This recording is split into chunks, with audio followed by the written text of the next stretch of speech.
Bapak, Ibu, hadirin sekalian, selamat datang di acara hari ini. Sepertinya ada yang tidak berbahasa Indonesia, oleh karena itu saya minta izin untuk bicara dengan bahasa hibrid, Inggris dan Indonesia. Pertama-tama untuk teman-teman di Indonesia, Assalamualaikum warahmatullahi wabarakatuh. Salam sejahtera bagi kita semua, Shalom, Om Swastiastu, Namo Buddhaya, salam kebajikan. Ladies and gentlemen, I will try to speak in hybrid Indonesian English. My name is Sharika Bralini. On behalf of PJCI, Prakarsa Jaringan Cerdas Indonesia, Indonesia Smart Grid Initiatives, I welcome you to the doorstep of the hydrogen economy.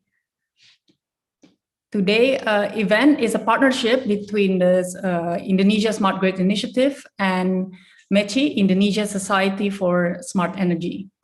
It's sponsored by Kayan LNG Nusantara, ETMI, Surya Krakatau Energy Solution. The keynote speech will be delivered by Bapak Sugeng Suparwoto, Ketua Komisi 7 DPR RI, dan Bapak Edi Widiono selaku founder of PJCI. Untuk para pembicara, for the speakers, I will let Pak Riki to introduce later. For now, I like to introduce some housekeeping rules. Yang pertama, bagi yang memerlukan sertifikasi kehadiran dari acara ini, pada akhir acara akan ada survei untuk diisi, setelah itu akan kami kirimkan certification of attendance. Yang kedua, host dari acara ini dapat mematikan, mengkontrol akses visual, kamera, dan audio, mikrofon dari para peserta untuk menghindari adanya tumpang tindih suara. Yang ketiga, acara ini akan direkam dan rekaman akan dapat dilihat di channel YouTube PJCI. Yang keempat, presentasi dari pembicara, setiap pembicara juga akan dapat diakses melalui website PJCI. Mungkin segitu dulu, singkat saja dari saya. Pak Riki Adrian, the screen is yours. Thank you, Bu Sharika. Assalamualaikum warahmatullahi wabarakatuh. Good afternoon. Best wishes to all of us. To Honorable Mr. Sugeng Suparwoto, Head of Commission 7 DPR RI, Mr. Edi Widiono, Founder and Chairman of PJCI, Vice Speaker for today's webinar, Prof. Enia, Deputy for Information Technology, Energy and Materials BPPT, Mr. Krisnawan Anditya or Pak Tony, from New Energy and Renewable Energy, HDF, Mr. Matthew Geze, VP Asia HDF Energy, and also Mr. Ting Ching Zung, EVP Strategy and Corporate Development of Sarawak Energy. Ladies and gentlemen, all who attended virtually via Zoom or YouTube link. My name is Riki Cahya Andrian. Now I am chairman of the Indonesian Smart Energy Society, MECI. MECI is an association founded with the intention of actively and creatively helping the government build people's lives. The purpose of establishing MECI is to create an integrated energy system to serve the community's energy needs for electrical energy, heating and cooling, communication and transportation, and others to efficiently, sustainably enrich the energy supply entire community. So that one of the functions of the MECI is to accelerate the energy transition and technology transformation through information dissemination, organizing energy, technology, and education campaign.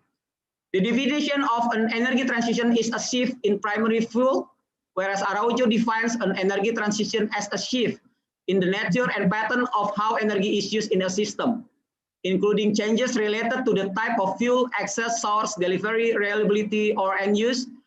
Pocket and Pearson describe an energy transition as a transition from a system economy dependent on one or a set of energy source to another.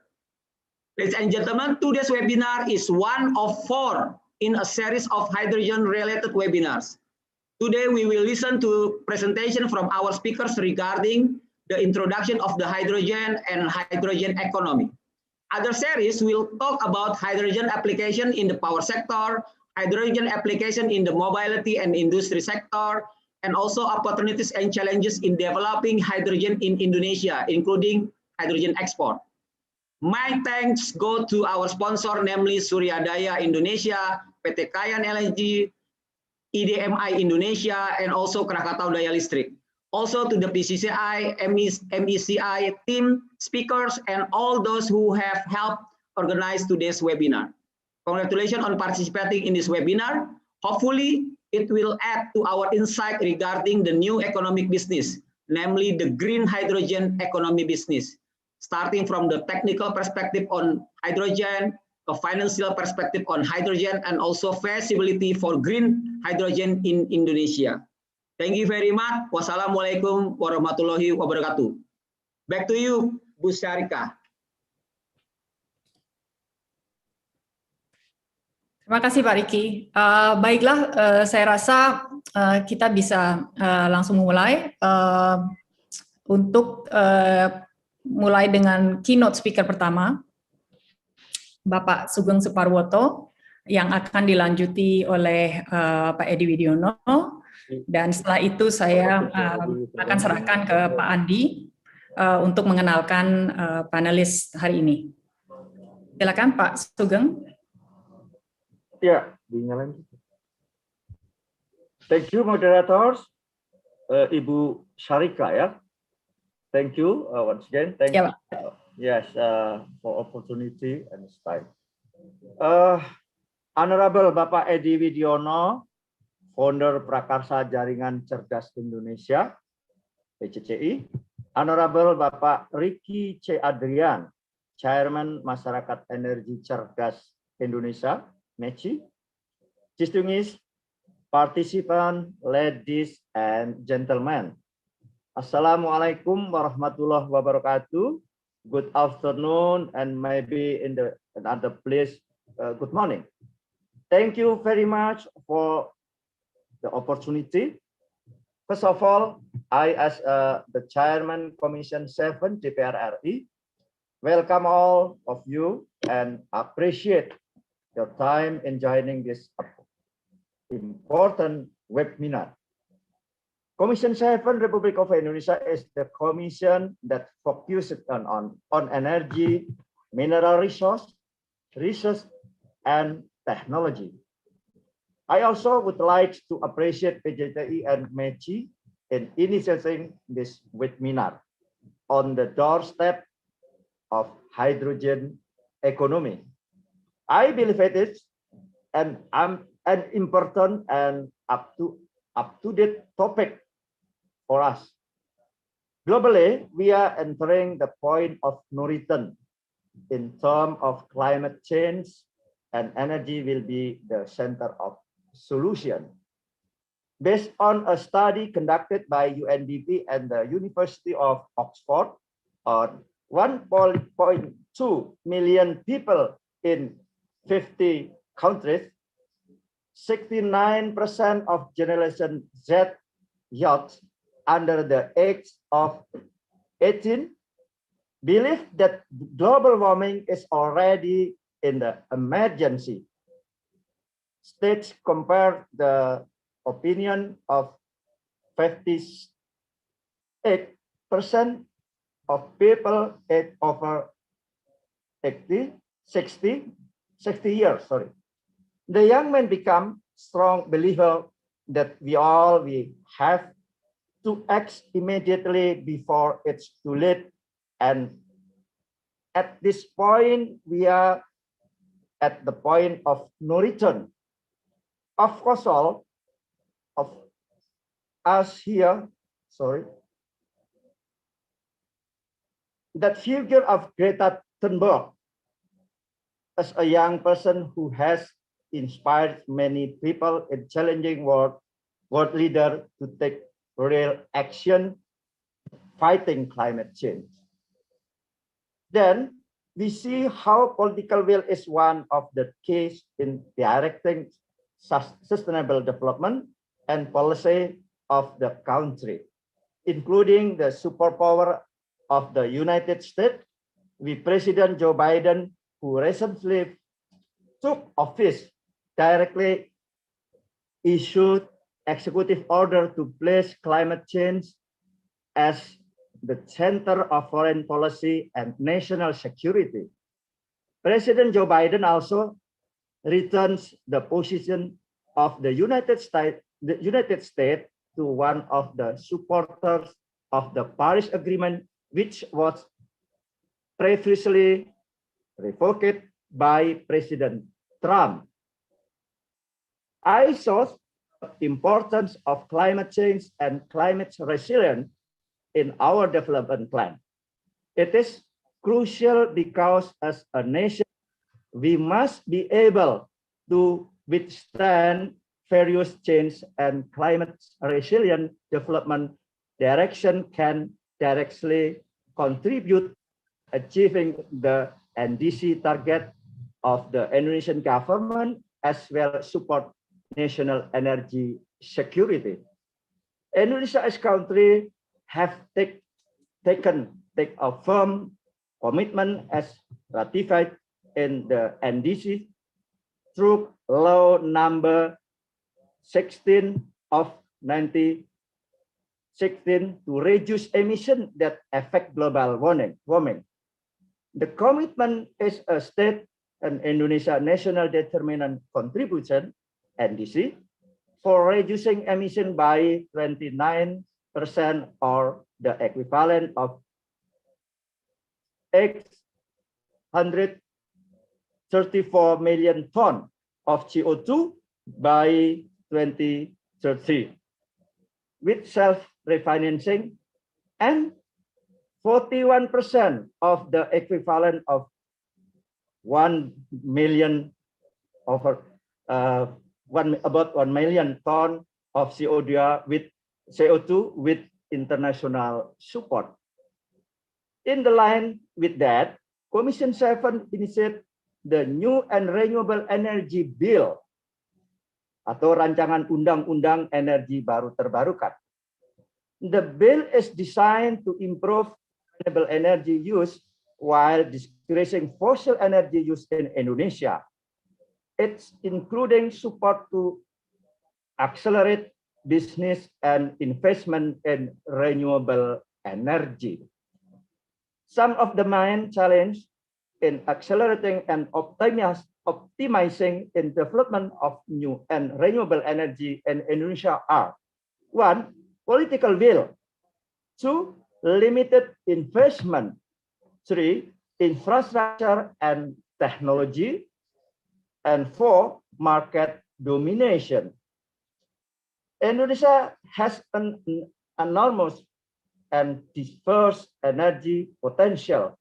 For example, solar, geothermal, hydro, and wind power spread through in Indonesia, but the utilization is still not optimal. In terms of financing and investment, Indonesia needs about additional 14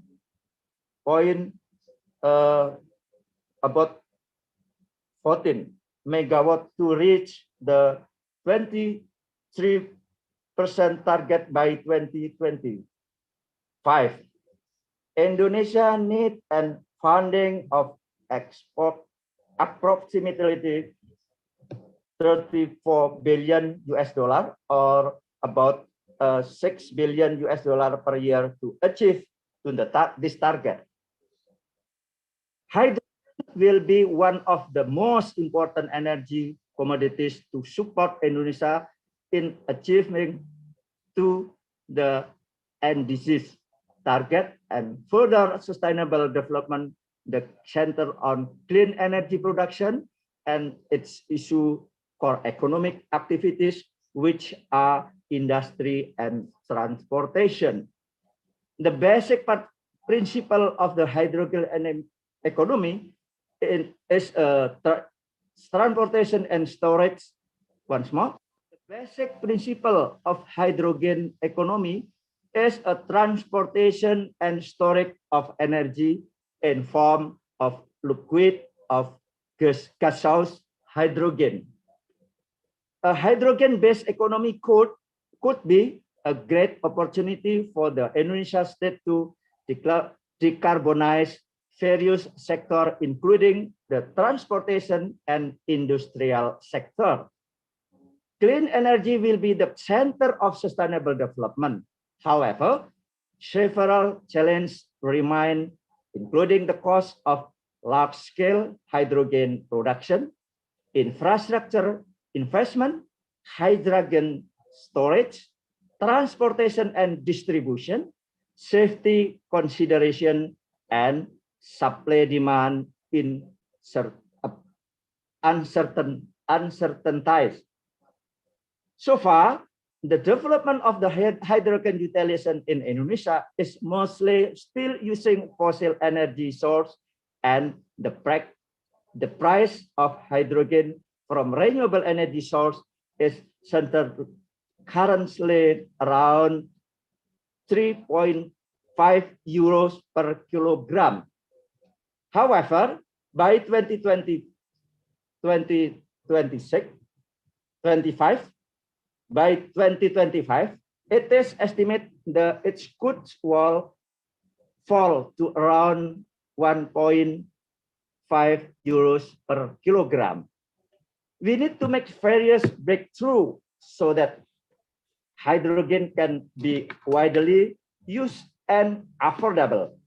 For example, by increasing hydrogen production at every point in the energy exploration and power plant in Indonesia.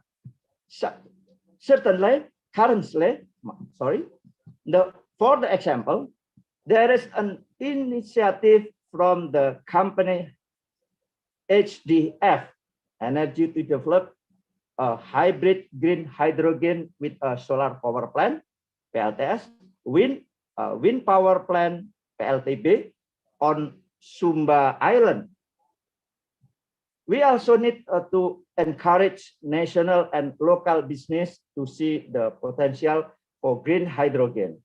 For example, suddenly Pertamina Geothermal Energy, PGA, which has the mandated to run a business related to green hydrogen, has started to develop the potential for green hydrogen and in the country.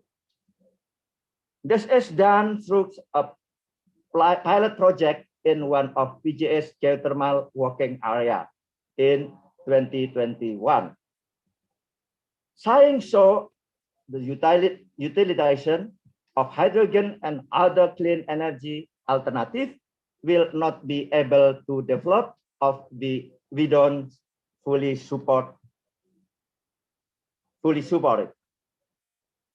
Therefore, there needs to be a strong political will from the leaders. Without it, millions of reasons will be mentioned to hinder the acceleration and optimization of new and renewable energy development in Indonesia. Clean energy is the center of climate resilient development and green economy, which is aligned with Indonesia NDC target in the Paris Agreement on renewable energy to reduce greenhouse gas emission while absorbing labor force. Renewable energy potential in Indonesia is also very abundant from every corner of our archipelago.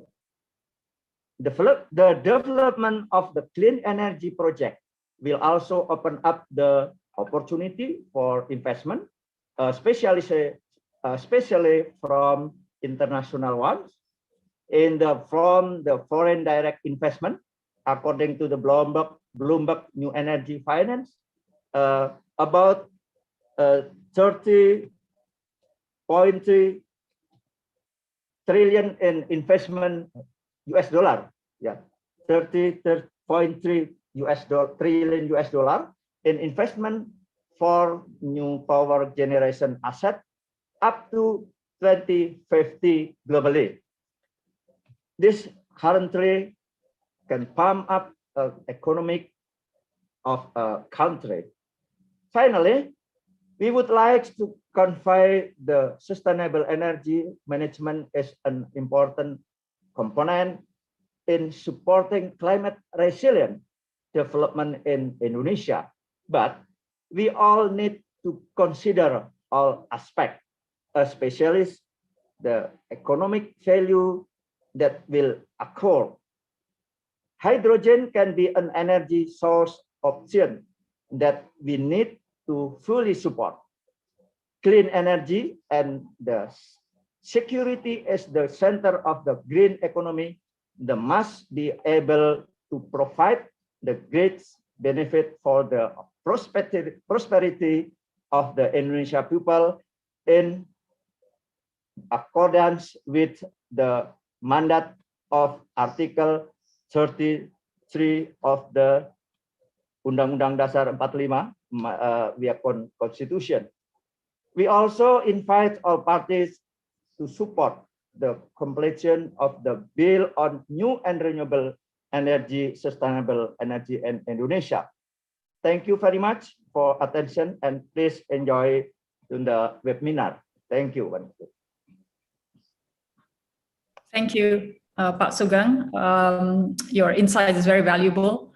I believe legislative support is one of the forces for our transition in energy. Next, Pak Edi Widiono will give his keynote speech. Pak Edi. Thank you, Sharika. Honorable Mr. Sugeng Suparwoto, the Speaker of Commission 7 of the Indonesian Parliament. Honorable Mr. Ricky Adrian, the Chairman of MECI, the Young Smart Energy Society of Indonesia. Honorable speakers and sponsors of this event, ladies and gentlemen. Firstly, let me express my feeling. I am so proud of the event today, especially to the young activists of MECI, Indonesian Smart Energy Society, who took the initiative to introduce the challenging subject of hydrogen economy within a framework of climate change and energy transition. This shows the forward-looking, out-of-box, and solution-oriented attitude of this young organization. Congratulations to MECI for your achievement today. The subject is indeed challenging for Indonesia. Firstly, because Indonesia is in the midst of effort to show the world that we are still committed to the global effort of climate change. Even though progress has been made in the forest and other land utilization area, what we have done in energy sector for industry, transportation, and electricity are still far from satisfactory and probably even raise the doubt about seriousness of Indonesia in tackling climate issues. This situation is, of course, a result of various conflicting interests and culminate in the disruption of trade war and pandemic of it. But this is not a good reason for starting blame game. Within the last 2 years, a lot has changed in the landscape of energy sector, both globally and locally. Globally, the European Union has increased their effort to achieve net zero emission. This time stating that the maximum temperature increase of 2 degrees Celsius as the goal of COP21 2015 will no longer guarantee a reversible process of climate change and thus mold a 1.5 degrees Celsius as a new goal. United States of America, after Biden took the presidency, jumping back to the boat of Paris Agreement and vowed to support 1.5 degree goal, while at the same time will encourage another nations to follow USA steps as leader of transition. many big energy companies like Total, BP, Shell, and Repsol, and others has adopted 2005 to 2050 as a net zero emission goal. EU has increased their effort, and PLN has finally responded to the public outcry. They should show leadership in energy transition by a reduction of carbon emission from their present and future coal-fired power station. They are now considered sequential shutdown of coal-fired power station with the aim to support achievement of net zero emission by 2060. Government of Indonesia's plan that initially shows net zero emission of not earlier than 2070 has now considered various scenarios to bring the date ahead to 2060, even to 2050, to be in line with the position of many EU countries and pledge of the United States President to keep global temperature increase of no more than 1.5 degrees Celsius above the pre-industrial revolution era. For Indonesia, those targets requires a bold roadmap of, number one, when coal-fired power plant and other fossil carbon-based power plant be phased out, and how many, if any of them, should be kept in operation to maintain the stability and quality of our supply. Number two, what type of renewable energy plant that need to be accelerated in development to fill in the gap. Some still says that hydro and geothermal will be the focus of this plan, but some says that solar and wind should take over. Number three, since the Indonesian landscape uniquely consists of many thousands islands, big and small, how to bring the balance of supply and demand in each load centers require a deep understanding of transmission or energy transportation costs. And number four, acceleration of electrification or green energy in the final energy utilization will require some extra effort to fulfill the need for this clean energy. In developing the roadmap, we need to consider the pace of technological advancement and hence the economy behind any technology solutions. Global experts has discussed many possible economy like methanol economy, ethanol economy, and hydrogen economy.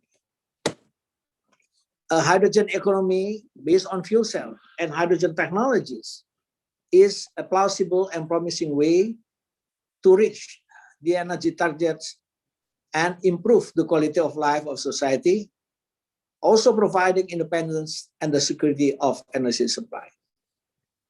The hydrogen technology has reached an accelerated phase of development, as shown by the decrease in price and increase in efficiency of electrolyzers and fuel cell. The hydrogen production technology has been enriched by ADG and aerobic digester gas, STCH, solar thermochemical hydrogen, PEC, photoelectrochemical water splitter. While the storage of hydrogen gas by physical or material base are expanded by the use of geological storage, compressed or cryogenic storage, or storage by material through assimilation with ammonia. While in fuel cell, technologies solid oxide fuel cell, SOFCs, proton exchange membrane fuel cell, PEMFCs, alkaline fuel cells, EFCs, phosphoric acid fuel cell, PFCS, as well as various solid acid fuel cells are enriching the potential of technology solution. These are reasons why Indonesia should look into the role of hydrogen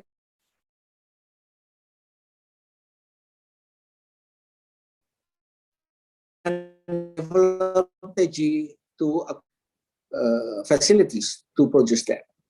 Number one, European Union has unveiled their hydrogen strategy, a plan to accelerate the adoption of green hydrogen to meet EU's net zero emission by 2050.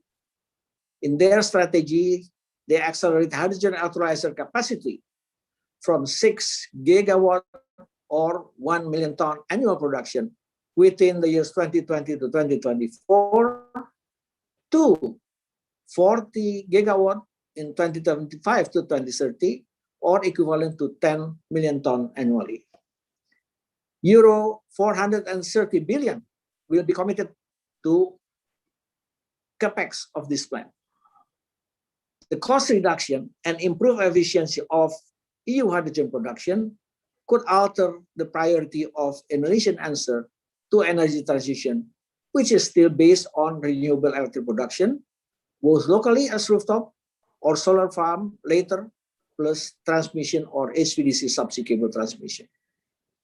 Number two, China has an ambitious plan to provide 10% of their energy need by 2050 by the use of hydrogen. This is equal to 60 million ton hydrogen demand annually. While Japan aims to increase their needs to 300 kiloton annually by the year 2030. Some organizations like IEA has identified not less than 50 hydrogen projects are developed globally at the value of capex of approximately 75 billion US dollar. 15 of these 50 projects are in Asia, targeting 788 kiloton of annual hydrogen production.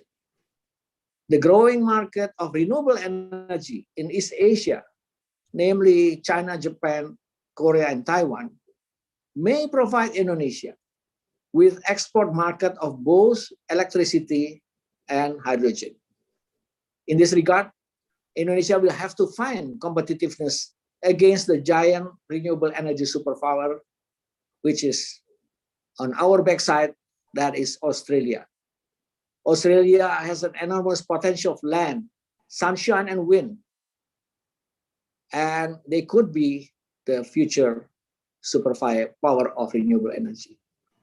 Fail to cope with this not only make Indonesia lose the opportunity, but even possibly could make any Indonesian solution to meet its renewable goal to be more expensive than buy them from Australia.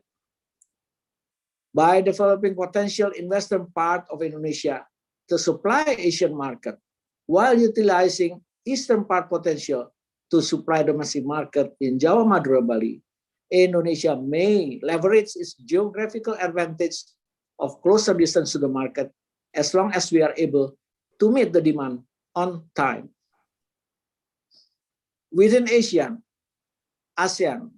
although Indonesia is blessed with the largest potential of renewable energy, but yet our neighbor Sarawak has led us in starting their hydrogen prototype production and use, while Brunei already has agreement to supply hydrogen to Japan. We need to move forward and inching the gap.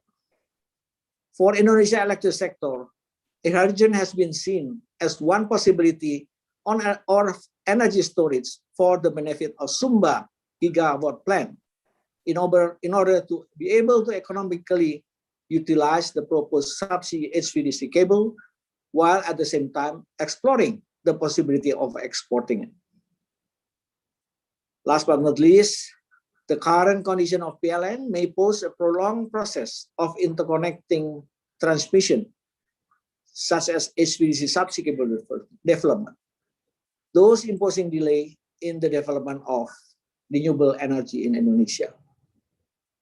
With the above continuing dynamic, it is important to prepare our young generation for the upcoming challenge. The present generation of leadership has to prepare regulatory framework, resources, and infrastructure. For failing to do so, will present the future generation with problem to meet their energy resources and rob their opportunity to excel in energy sector. With that, I would like to express my expectation that this webinar will enhance our understanding of the world, the dynamics of the world around us, and be able to help us in charting our way forward. Thank you very much. Wassalamualaikum warahmatullahi wabarakatuh. Terima kasih Pak Edi Widiono. Menarik sekali keynote speech-nya. One thing about Pak Edi is his vision is big because it's a function of his insights and knowledge, and we appreciate that, Pak Edi. Thank you. Now we're coming into the panelists, and I will give the screen to Pak Andi. But before that, we believe we have a couple of videos from our sponsors to show.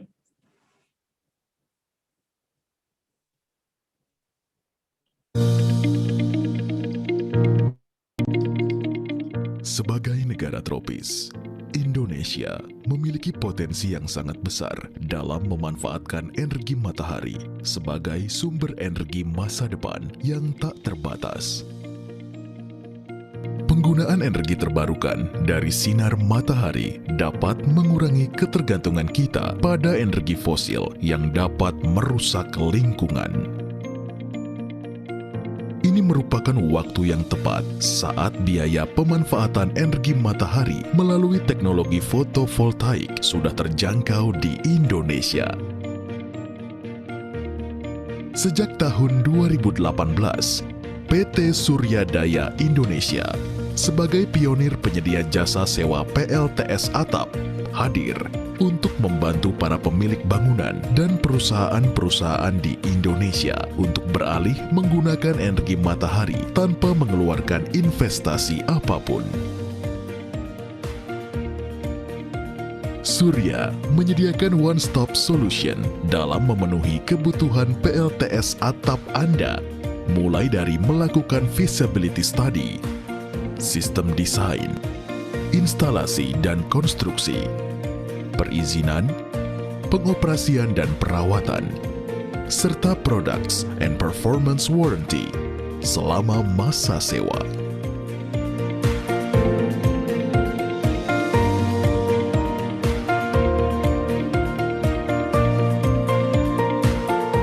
Surya selalu menggunakan produk-produk dengan kualitas terbaik untuk menjamin penyediaan energi matahari dengan seefisien mungkin.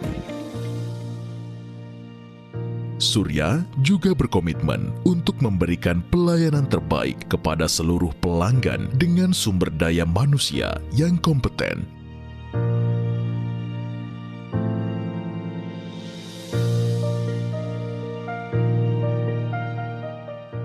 Surya telah mengoperasikan PLTS atap di lebih dari 25 perusahaan di berbagai daerah di Indonesia, seperti Palembang,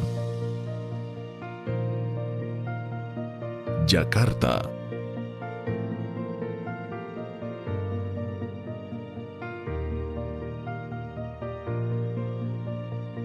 Banten, Jawa Barat, Jawa Timur,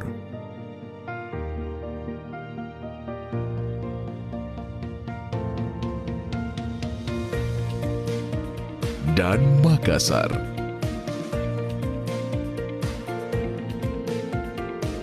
Penggunaan PLTS atap dapat mengurangi pemakaian listrik Anda hingga lebih dari 25%, sehingga secara signifikan mampu mengurangi produksi CO2 dan mendukung upaya perusahaan untuk meminimalkan dampak lingkungan.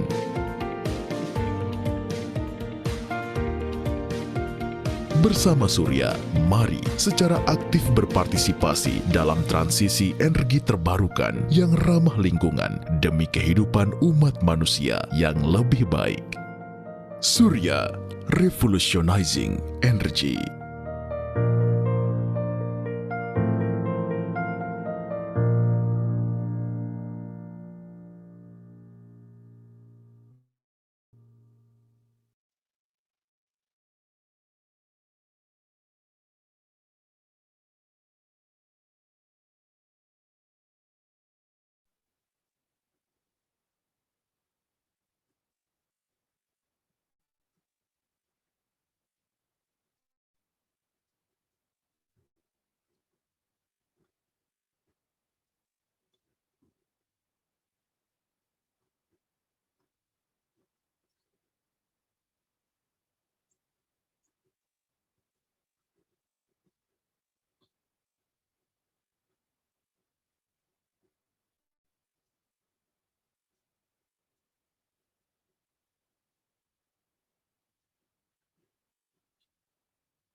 Good afternoon, ladies and gentlemen. My name is Andi Marjono. I am Vice Chairman of Indonesian Society for Smart Energy, METI, and I will be your moderator for today's session. We have 4 extraordinary speakers. The first speaker is Bapak Matthew Gis, VP Asia at HDF Energy, and followed by Bapak Ting Chingzung, Executive Vice President, Strategy and Development at Sarawak Energy. And then from the Indonesian side, we have Professor Enia Listiani Dewi, Deputy Bidang Teknologi Informasi, Energi dan Material BPPT. And then Bapak Tony Susandi, Koordinator Penyiapan Program Aneka Energi Baru dan Terbarukan, Kementerian ESDM. As emphasized during the opening and keynote speech, reducing emission is a must. Developing renewable energy is a must. We are at no point of return for tackling climate change and energy transition. And hydrogen world is in front of us. It has been massively developed in some countries, especially Europe. The hydrogen economy is not only talking about its application in energy storage, but also covering mobility, vehicles, fuel for heat or industry, and long-distance transport of energy. Breakthrough is indeed needed to accelerate the hydrogen economy. Now, to understand hydrogen global trend, especially in Europe, hydrogen economy and main benefits to mitigate intermittency caused by renewable energy penetration, I would like to invite Bapak Matthew Gis to share his view and experience in this domain. Matthew, time and platform are yours. You have 50 minutes for the presentation. Thank you, Pak Andy, for these kind words and introduction. I would like to thank also PJCI and Masyarakat for inviting HDF Energy today. We are glad to share our experience and view for Indonesia. So I will share my slides.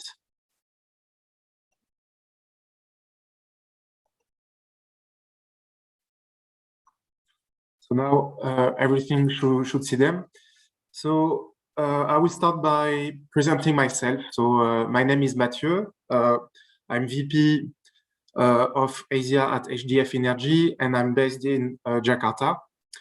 A few words on HDF also. We are a French company dedicated to hydrogen power projects, and we are developer and IPP in those projects. We have strong ambition for Asia, especially in Indonesia. That's why we set up our main office for the region here. We are going through a strong transition at corporate level. We are finalizing a fundraising in France, which will help us to accelerate our development in the whole region. So we talked a little bit with Pak Edi and Pak Suparwato about the hydrogen and economy and how versatile it is, and that is great. This is the beauty of hydrogen, is that from this gas you can address many sectors, from power to maritime to industrial application. But that is also confusing, especially when we have discussions like today. What would be the applications for hydrogen in Indonesia? Where to start? That could be very difficult due to the versatility of hydrogen. Sometimes it's confusing when we talk about price, for instance. What is true in mobility is not necessarily true in power. So it's important to have that in mind when we discuss about hydrogen applications and projects. Here, there is a quick slide about what the others are doing. And the idea is to see the trend on hydrogen projects, and especially the national plans of some countries to develop green hydrogen projects. So we mainly see that those projects take place in Europe, Australia, Japan. They believe in sustainable development, but this is not the only reason why Europe, Australia, and Japan are preparing the ground for hydrogen. It's also a way to make their national champions stronger by dedicating strong subsidies to this market. So that way to develop hydrogen might not be sustainable for Indonesia, and we will discuss that context. At HDF, we focus on power sector, so that's why I will talk mainly about power application for hydrogen. And in the meantime, I do believe that Indonesia has a unique context worldwide, which explains the lack of development of solar and wind in the country. When I did my first trips to Jakarta and the rest of Indonesia, I had many meetings with different stakeholders, the local ones and the international institutions also. Many people were mentioning that there might be a lack of willingness to implement PV and wind projects in the country. At the end of the day, I'm not sure it's that simple. We can see that, and based on that map, that Indonesia has constraints that many other countries don't have. And when we compare to Europe, I do believe it's much more easier to develop PV or wind in Europe than in Indonesia, due to the strong grids there are in Europe, the interconnections between the countries and the grids. And we can see in Indonesia that we can divide the country in two parts to be simple, even though it's more complicated than that. On one hand, the west side with Sumatra, Java, Bali, with the large grids, and the country can benefit of the cheap coal and gas resources. and the other hand, you have the east side with medium and small size grids, where it's more difficult to handle the gas and the coal due to infrastructure issues. So when we look at that context, we see that on one hand, intermittent power can develop on the west side. There is no grid challenges because the grids are quite large, but PLN needs to decide what is the best in terms of price between coal, gas, and PV and wind. But on the other hand, in the east side, there is no competition with coal and gas, though PV and wind needs to demonstrate PLN that there won't be negative impact on the grid. And that is more difficult because when your grid is 20 megawatts and you want to install the 5 or 10 megawatts, it's already a huge share in the grid ratio. So that is the context of Indonesia. And we believe hydrogen can help to address that context, not on the west side, but at least on the east side, on medium and small size grids, because the hydrogen can be a well to handle the intermittency issues. At HDF, we look at the power application on both two types of projects. On one hand, high power projects, and on the other hand, the renewable ones. High power is gas to power. From hydrogen, we will manufacture electricity through a fuel cell. Renewable, it's power to power. From electricity, we will manufacture hydrogen to deliver electricity, but in a firm and stable manner. I will focus on the renewable approach because it fits very well with the East Indonesia context. As I explained with the map of Indonesia, this could be difficult to develop PV and wind when the grids are not that large. Even though PV and winds can be super cheap or easy to develop and install, they remain intermittent and non-dispatchable, and that can be a problem for the grid operator, and not only for PLN. Worldwide, all utilities which are managing grids which are small, below 1 gigawatt, they struggle to integrate to the grid more than 20% of intermittent power. So our approach is to develop to those grids what we call a renewable power plant, to commit that we will deliver to the grid a firm, stable, and dispatchable power. And hence, instead of being limited to 20% integration, we could reach up to 80% of renewable energies to the grid.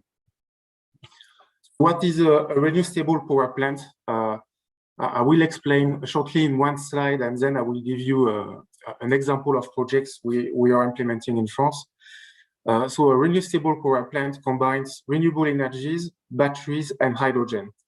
Considering that the hydrogen is made on site, so we have an electrolyzer to convert water into hydrogen. The electrolyzer will split the molecule of water to have air and hydrogen.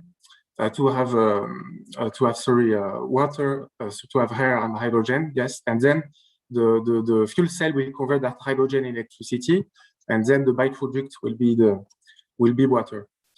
So our projects combine those three components in order to deliver to the grid the firm, stable, and dispatchable power. And you can see on the right side of that slide an example of output we can deliver to grids, even though that is very flexible. So our philosophy is to adapt to the grid needs and in the meantime to the regulation constraints and price expectations. So the sizing is quite flexible. Our strategy is to focus on the stability of the electricity we deliver to the grid, and in the meantime to have a high availability. So the capacity factor will be above 80%. So at the end of the day, when we discuss with off-takers, the type of power we deliver to the grid are very similar to what a thermal power plant will do in terms of firm power, in terms of availability, and grid services. And that, I believe, it's a great answer to make an off-taker comfortable about the grid impact of renewable energies. So the benefits are clear. It will help to reduce the cost of electricity production locally while enhancing the grid stability. So I insist on the fact that the cost will be reduced locally because we target areas which have expensive costs of electricity production due to the infrastructure issues. It's difficult in grids like in East Indonesia to deliver the coal and the gas. And then we will accompany the penetration of renewable energies into those grids while building energy independence. So I explained the context and the concept. I would like now to give an example. This is not Indonesia yet. Our projects are still in development, but this is an isolated area in France. So it's French Guiana on the west of Brazil. It's not an island, but it's like an island. It's surrounded by water and by Amazonia forest. The grid is above 300 megawatt capacity, and the local utility has same difficulties than PLN over there to handle the intermittency from PV and wind. And hence, there is a strong dependence to expensive thermal power plants, mainly diesel, while there are less than 20% of PV installed to the grid.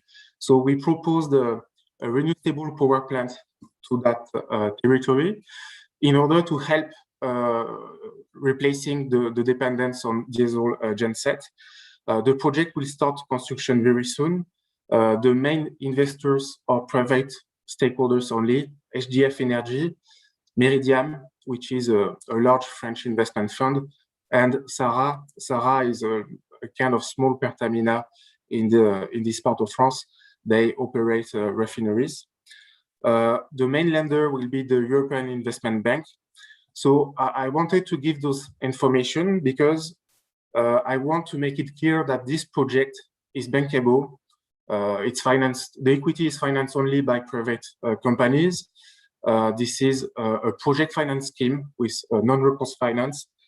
And we can demonstrate that such project is bankable, not in 10 years, not in 5 years, but this is bankable today. And lenders like EIB, but also commercial banks are quite comfortable with the technology. So that is very important because this is what we want to duplicate in East Indonesia. And I would like to mention also that the CapEx is above 100 million euros. So this is not a pilot project. This is a commercial scale. So this is the type of project we are duplicating in Indonesia. As Pak Suparwato mentioned, we have a project in development in Sumbar. We are looking at other islands in NTT, but the whole region of, the whole East Indonesia context is very suitable for this type of power plants because none of the islands have hydro and geothermal resources. And whether they don't have such type of renewable energies, it can be very difficult to implement a lot of PV and wind. So the renewable power plants will help PLN to decrease the dependence on diesel, to diminish the average BPP locally, and while enhancing the share of renewable energies in the country.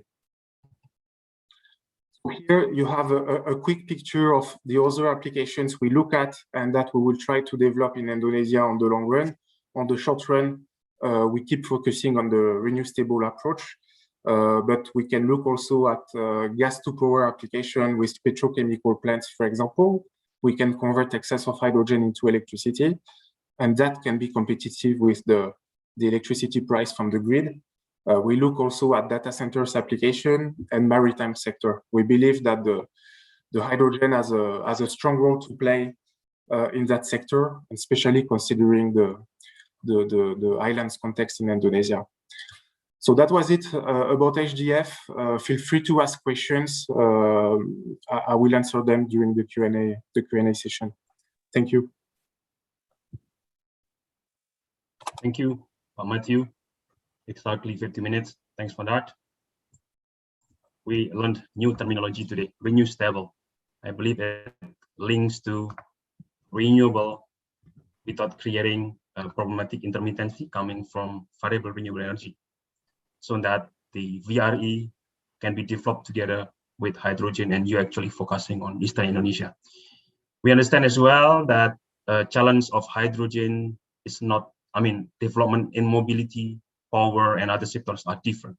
And good to see that you have a project running in French Guiana, and hopefully your project in Indonesia will run well as well.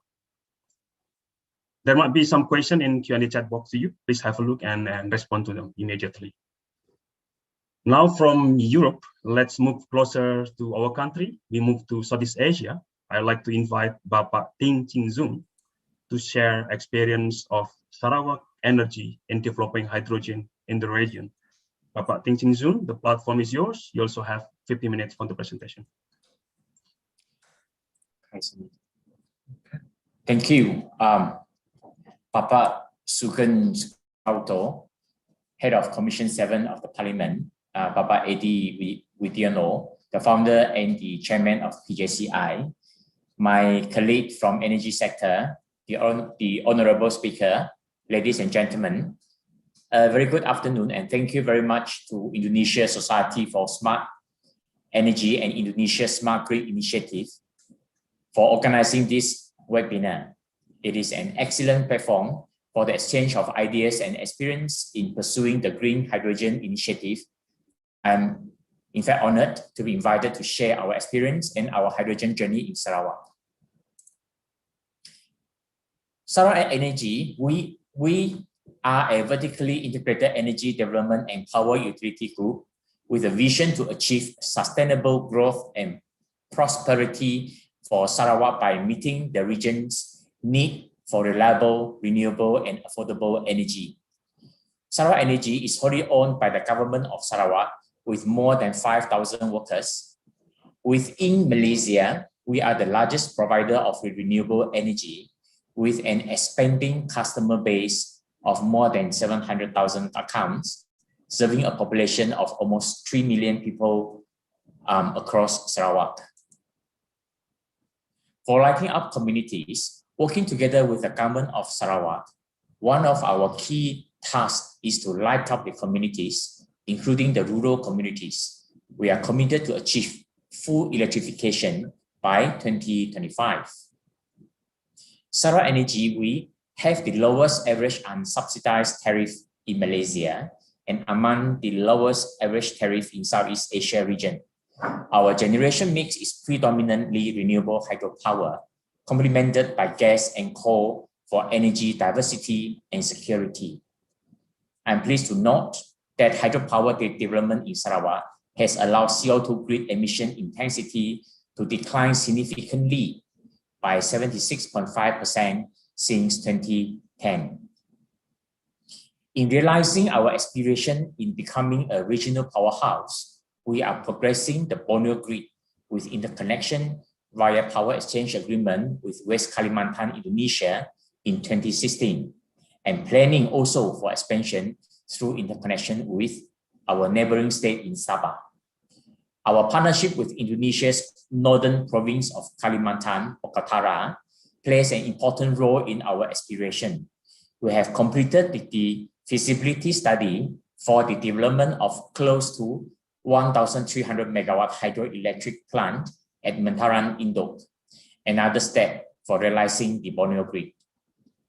Sarawak Energy is aligning our business operation with United Nations Sustainable Development Goals, especially the 6 main goals outlined in the slides, to ensure that we minimize any negative impact to our operation, to the environment, and maximize the positive impact of what we do for our community.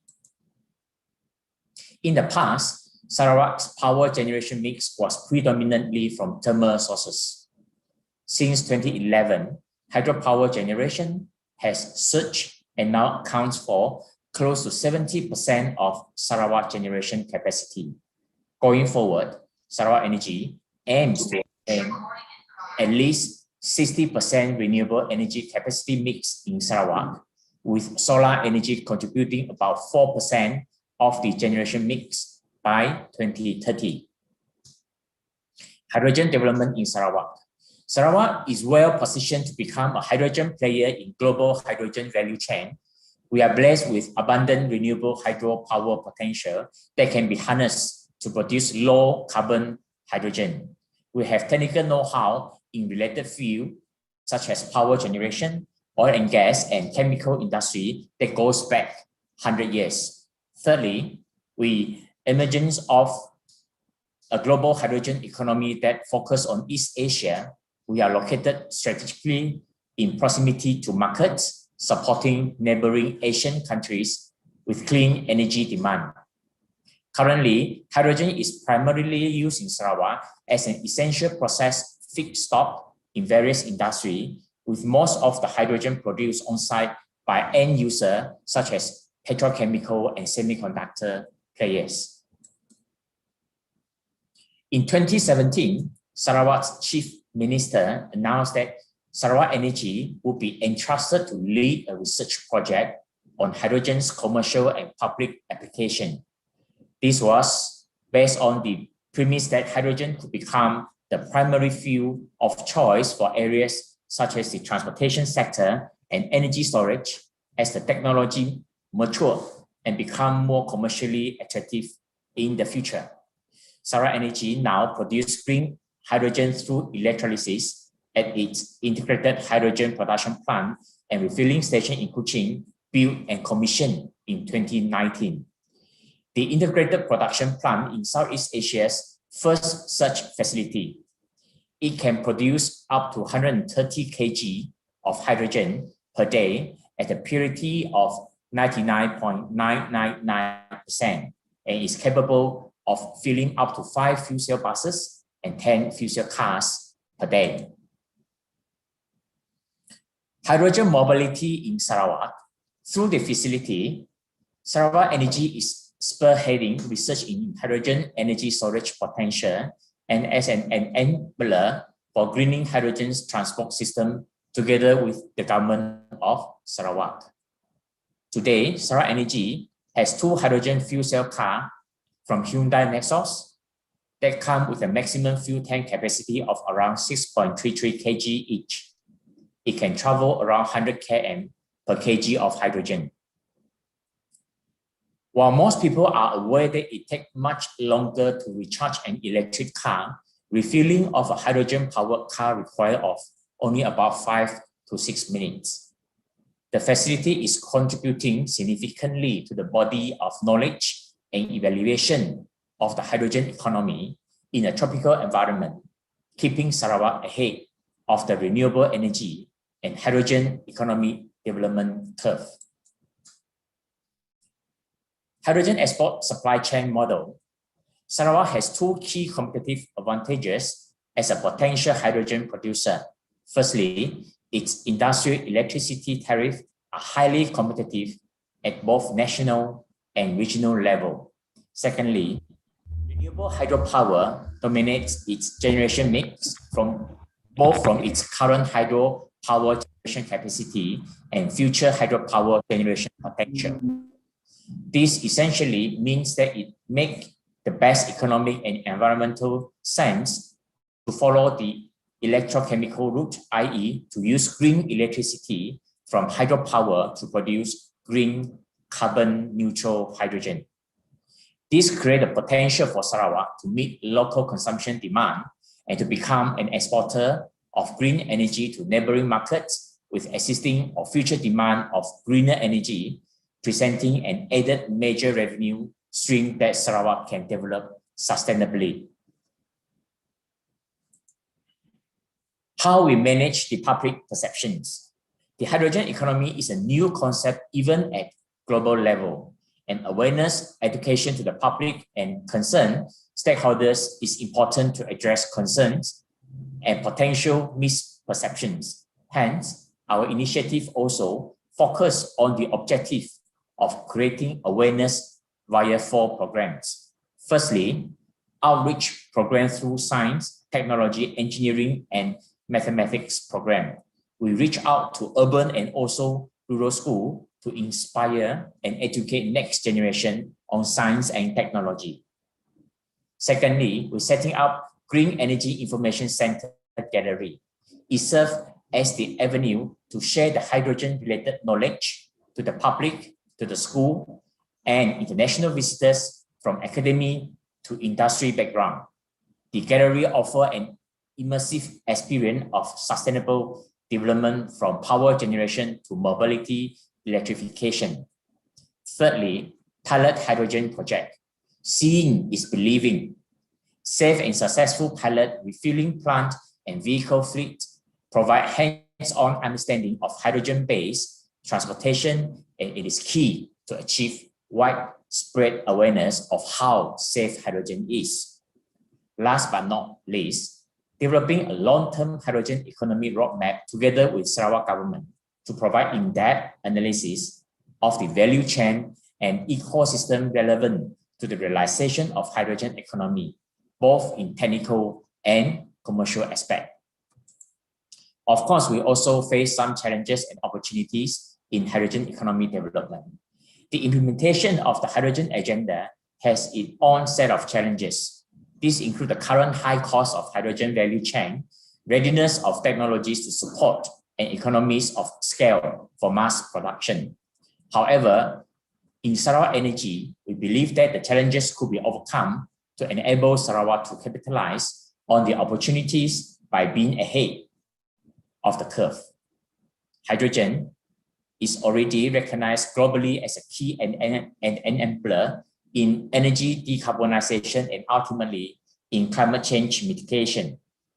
We strongly believe if all players work together, we can benefit collectively from technology improvements and economies of scale, driving down cost of hydrogen value chain and increase uptake in the coming years, ultimately achieving a better and more sustainable future for our next generation. Thank you.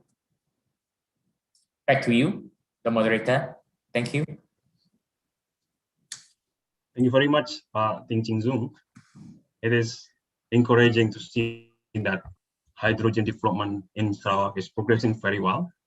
And it is interesting as well to learn how you manage the public perception, as I believe it will be one of our main challenges in developing hydrogen in Indonesia. Well, speaking of which, on the next speaker, saya ingin mengundang Profesor Enia Listiani Dewi to share her view on R&D and the future of hydrogen in Indonesia. Ibu Enia, waktu dan platform kami persilakan. Ibu memiliki 15 menit untuk presentasi. Silakan.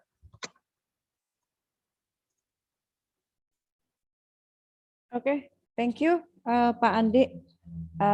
Thank you, PJCI, to inviting me, and to greetings to all of the speakers.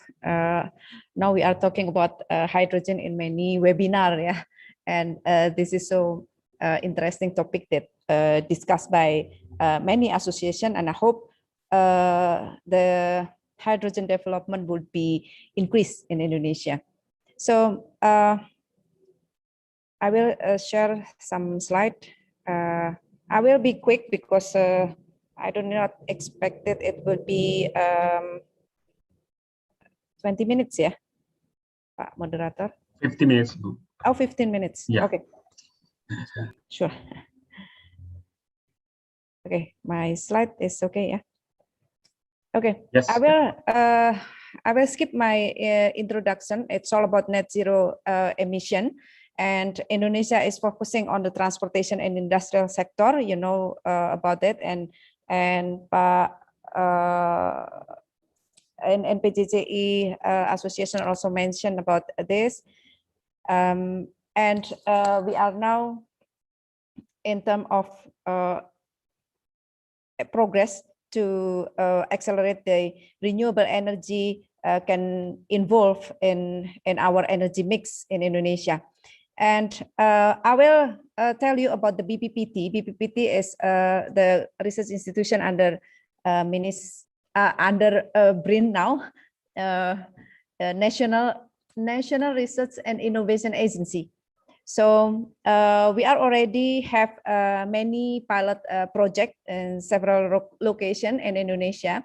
And as Mr. Matthew also mentioned, we have two different areas of Indonesia if we look at the energy perspective. So in the west side, we already have many gas resources and many bioresources as renewable energy. And the east side, we have many potential to use the solar panel. So others of the renewable energy, BPPT also have some pilot project in Kamojang and Laheno, which is geothermal energy. We also developing the geothermal system And the local content of geothermal is already have reached up 64%. So in Indonesia, we hopefully geothermal potential is so big, and we are also accelerate and doing some feasibility studies to another location. And connecting to this geothermal, we also talk about the hydrogen in the next future. So we are now doing the starting point of the how we can use geothermal as a resource to enhance the photovoltaic, and using the electrolyzer, we can have the hydrogen and the oxygen. Another one, this is the Yogyakarta area. We have a technopark that all of the grid using the renewable energy resources. So you can visit our facility also in Baron Technopark. It is near Yogyakarta, just beside Baron Beach. Many speakers mentioned about the hydrogen production. So I will not tell you the detail, but we are now focusing on the green hydrogen. Also, we already have a study with the several industry to talk about the blue hydrogen. So in Indonesia, we have many resources that we can convert to the hydrogen and accelerate the hydrogen economy. But now the study is being in the process yet, but we are not conclude in any real roadmap. So we asking to ESDM, the Ministry of Energy, also to have a roadmap of the hydrogen. I hope the National Energy Council will be talking about the hydrogen economy also.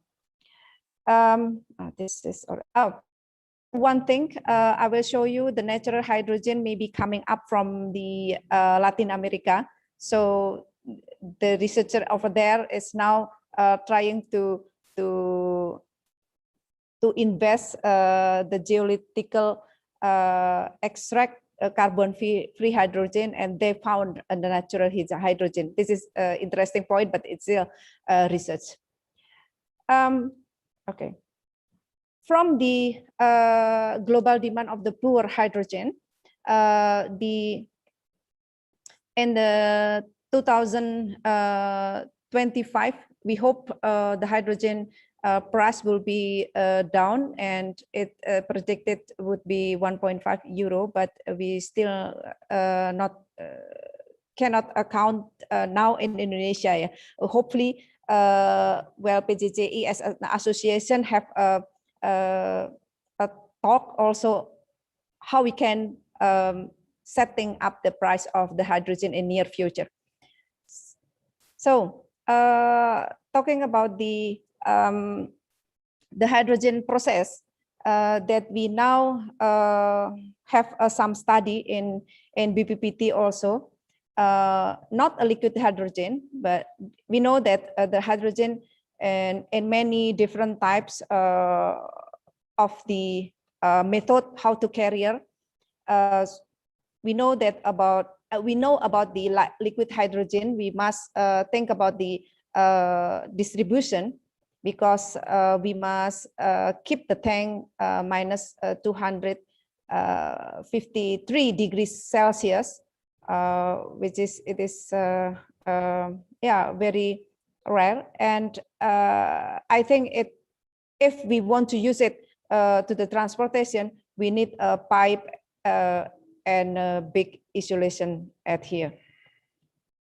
So in this year's 2021, we know about Tokyo Olympic will be delivered in this year. They will accelerate about the uses of the hydrogen in the many cases. Much more about the transportation. They will use methyl cyclohexane as a hydrogen carrier and then release it at the hydrogen gas, then use it at the transportation. This system now being implemented in the next Olympic, Tokyo Olympic would be held on the August, I think, yeah. But I don't know, it will be used, they make a promise that they will show off the hydrogen economy at the Olympic, but we don't know yet. But we know that this business is using the methyl cyclohexane that supply from Brunei. So this is the first hydrogen supply from Asia to Japan as a business. So we have many opportunity to make a clean hydrogen, especially for not only methyl cyclohexane as a carrier, but also thinking about the ammonia.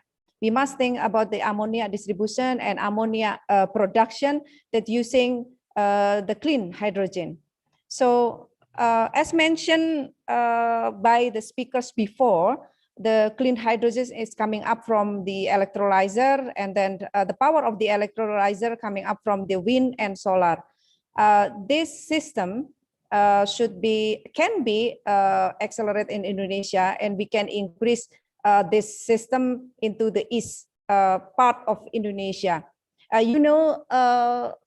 Almarhum Professor Habibie said that he have a big design in 1980s. I think they will concentrate about the using the electrolyzer and located at Papua, but we don't know yet about the continuing of that project.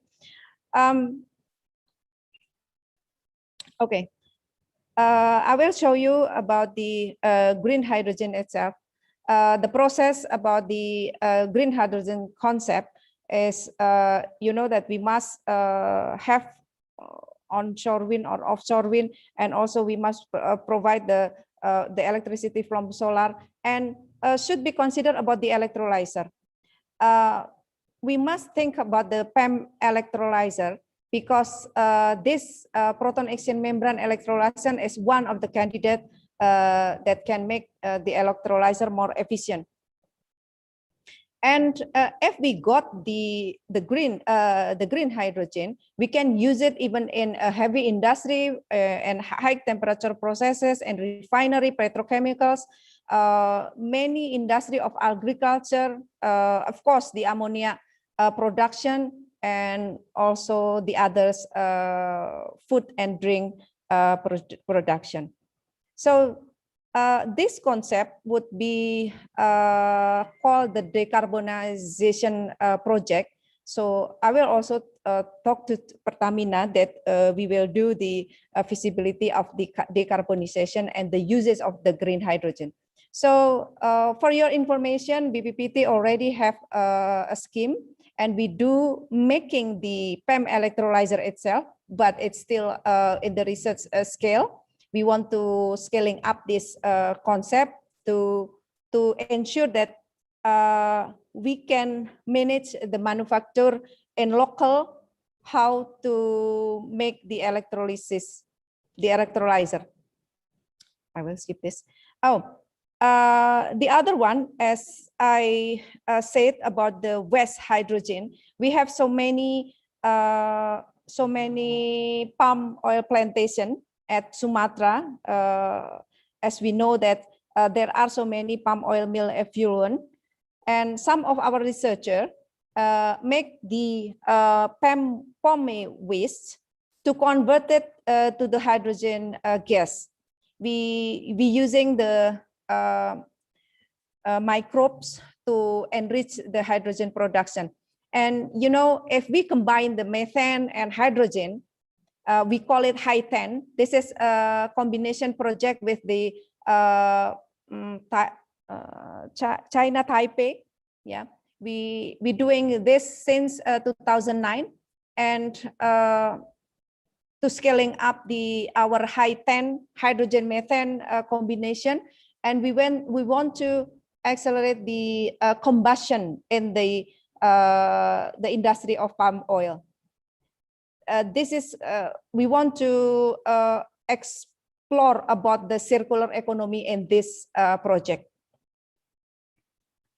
So the next one, what about the fuel cells? Because we need a fuel cells. If we do the hydrogen production, if we do we're talking about the green hydrogen, we must think about the fuel cells. Fuel cell is the energy conversion, changing the chemicals into the electrical energy without the combustion. So we just doing the chemical reaction inside the fuel cells. So you can check at the Google whatever about the fuel cells. I must tell you that BPPT already have make this our own fuel cells, yeah, as we produce the battery. So this concept is like a battery, but many know how it must be considered how to make the fuel cell stacks, even from the single and accelerate to the multi stack from the only about 30 watt until 2.5 kilowatt. So we already success about this story. So 2 menit lagi, Professor Enia. Yeah, and I will tell you about the other fuel cells type, which is the first one is the PEM, yeah, proton exchange membrane. If we convert to the electrolyzer, it could be easy because just convert the positive and negative.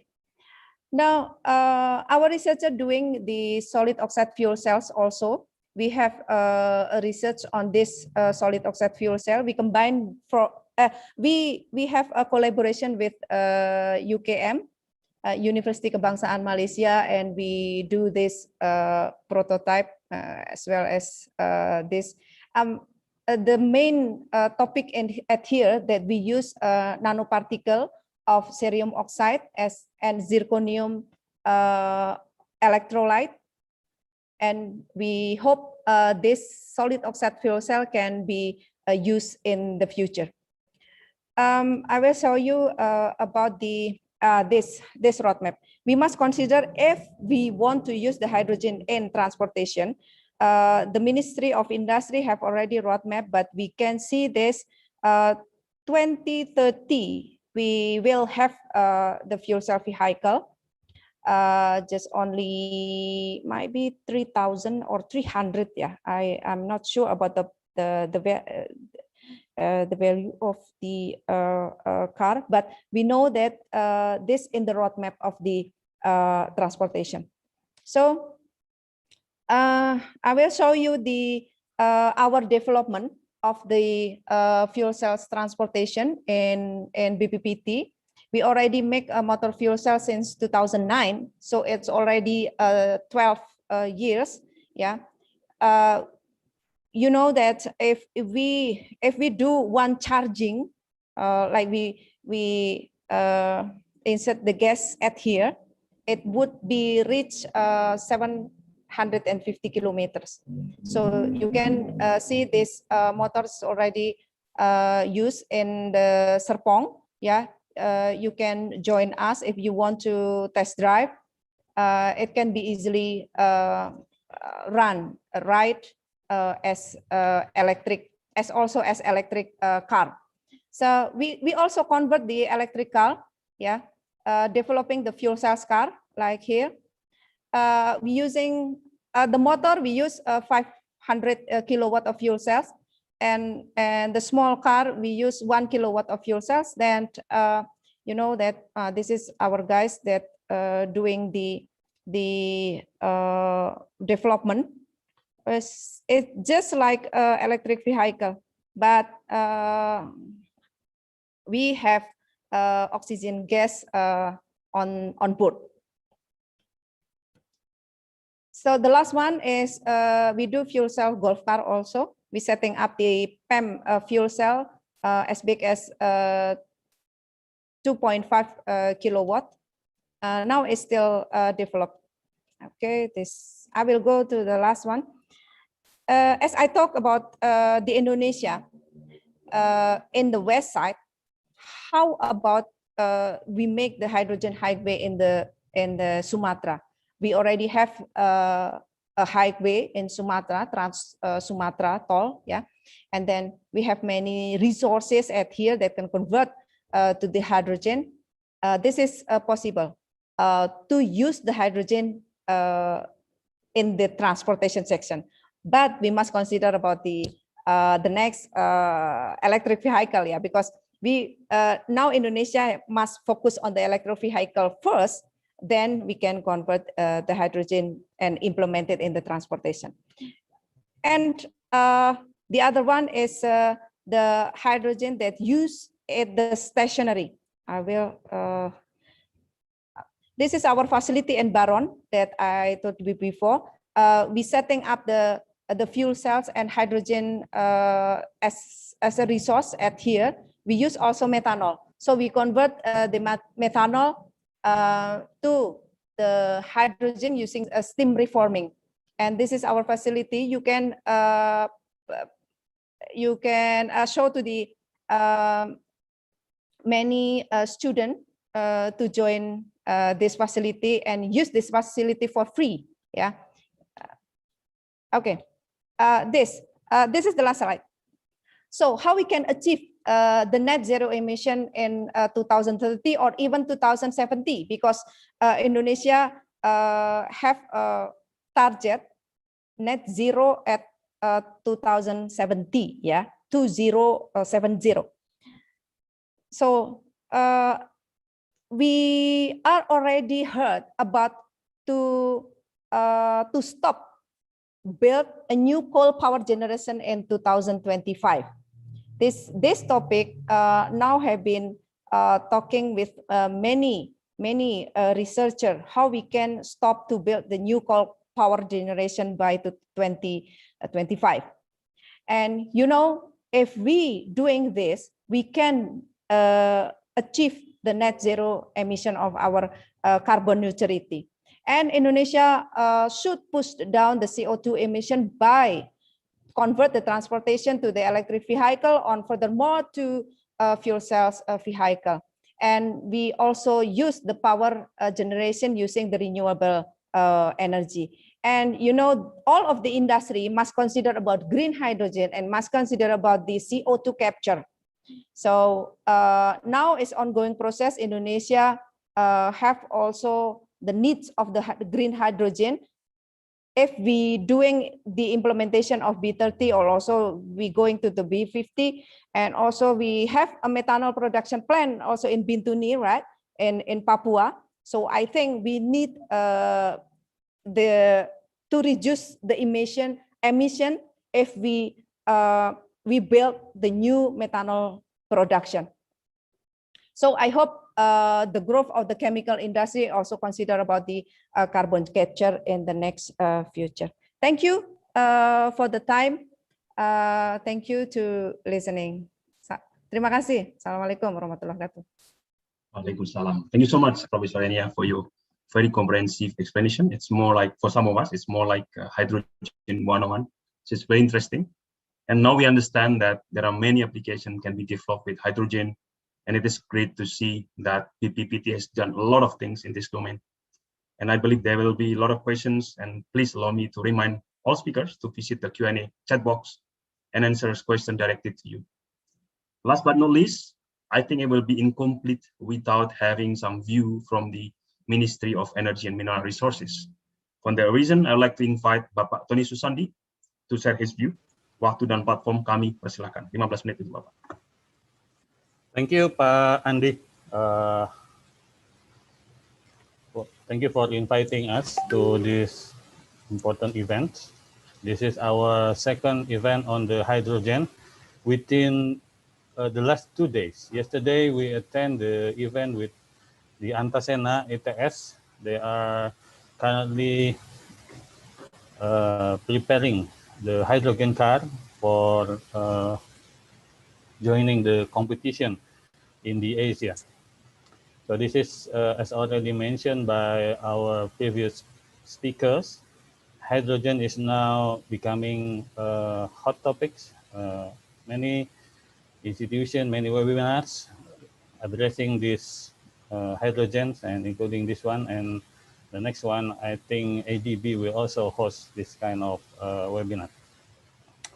Again, I'm here today on behalf of my director, Pak Krisnawan Anditya, and I convey his apology for not being here with us because he is on another assignment from our DG.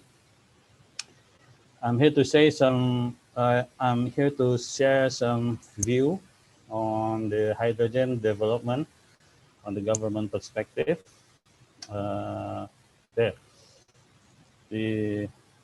Have you seen my slide already? Yes, Pak. Okay.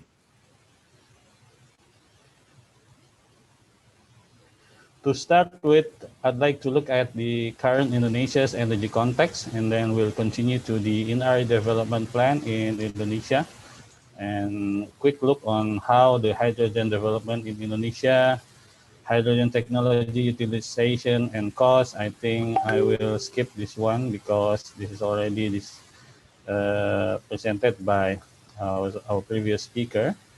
And how about the hydrogen development plan in Indonesia, and finally summarize the presentation materials for today. This is our national commitment, the highest level of commitment from our President, Pak Jokowi. We are committed to reduce the greenhouse gas emission by 29% with our own effort, and we can do some more reduction up to 41% with international assistance by 2030, according to our NDC. This commitment translated in energy sector will reduce around 314 to 398 million tons of CO2 in 2030 through the development of renewable energy, implementation of energy efficiency, energy conservation, as well as the application of clean energy technology. Just recently, on the Leaders Summit on Climate, last April, our presidents already convey our national commitments up to 2050 to implement concrete actions on climate change through a moratorium on forest and peatland conversion to reduce forest fires by 82%, and then encouraging green development through the development of green industrial park, covering an area of 12,500 hectares in North Kalimantan. And of course, to unlock the investment in the energy transition through the development of biofuels, lithium battery industry, and electric vehicles. This is how the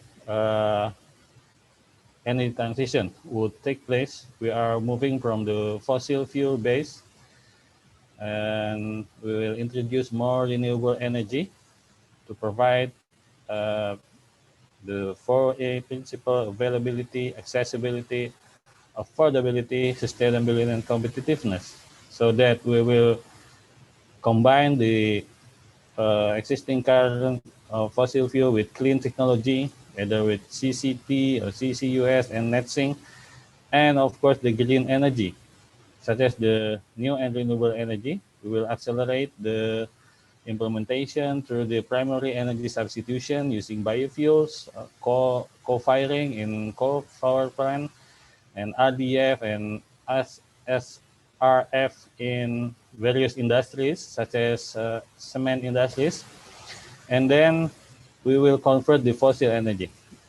For an example, our national electric company, BTPLN, will convert the current diesel power plant with a potential around 2 gigawatt.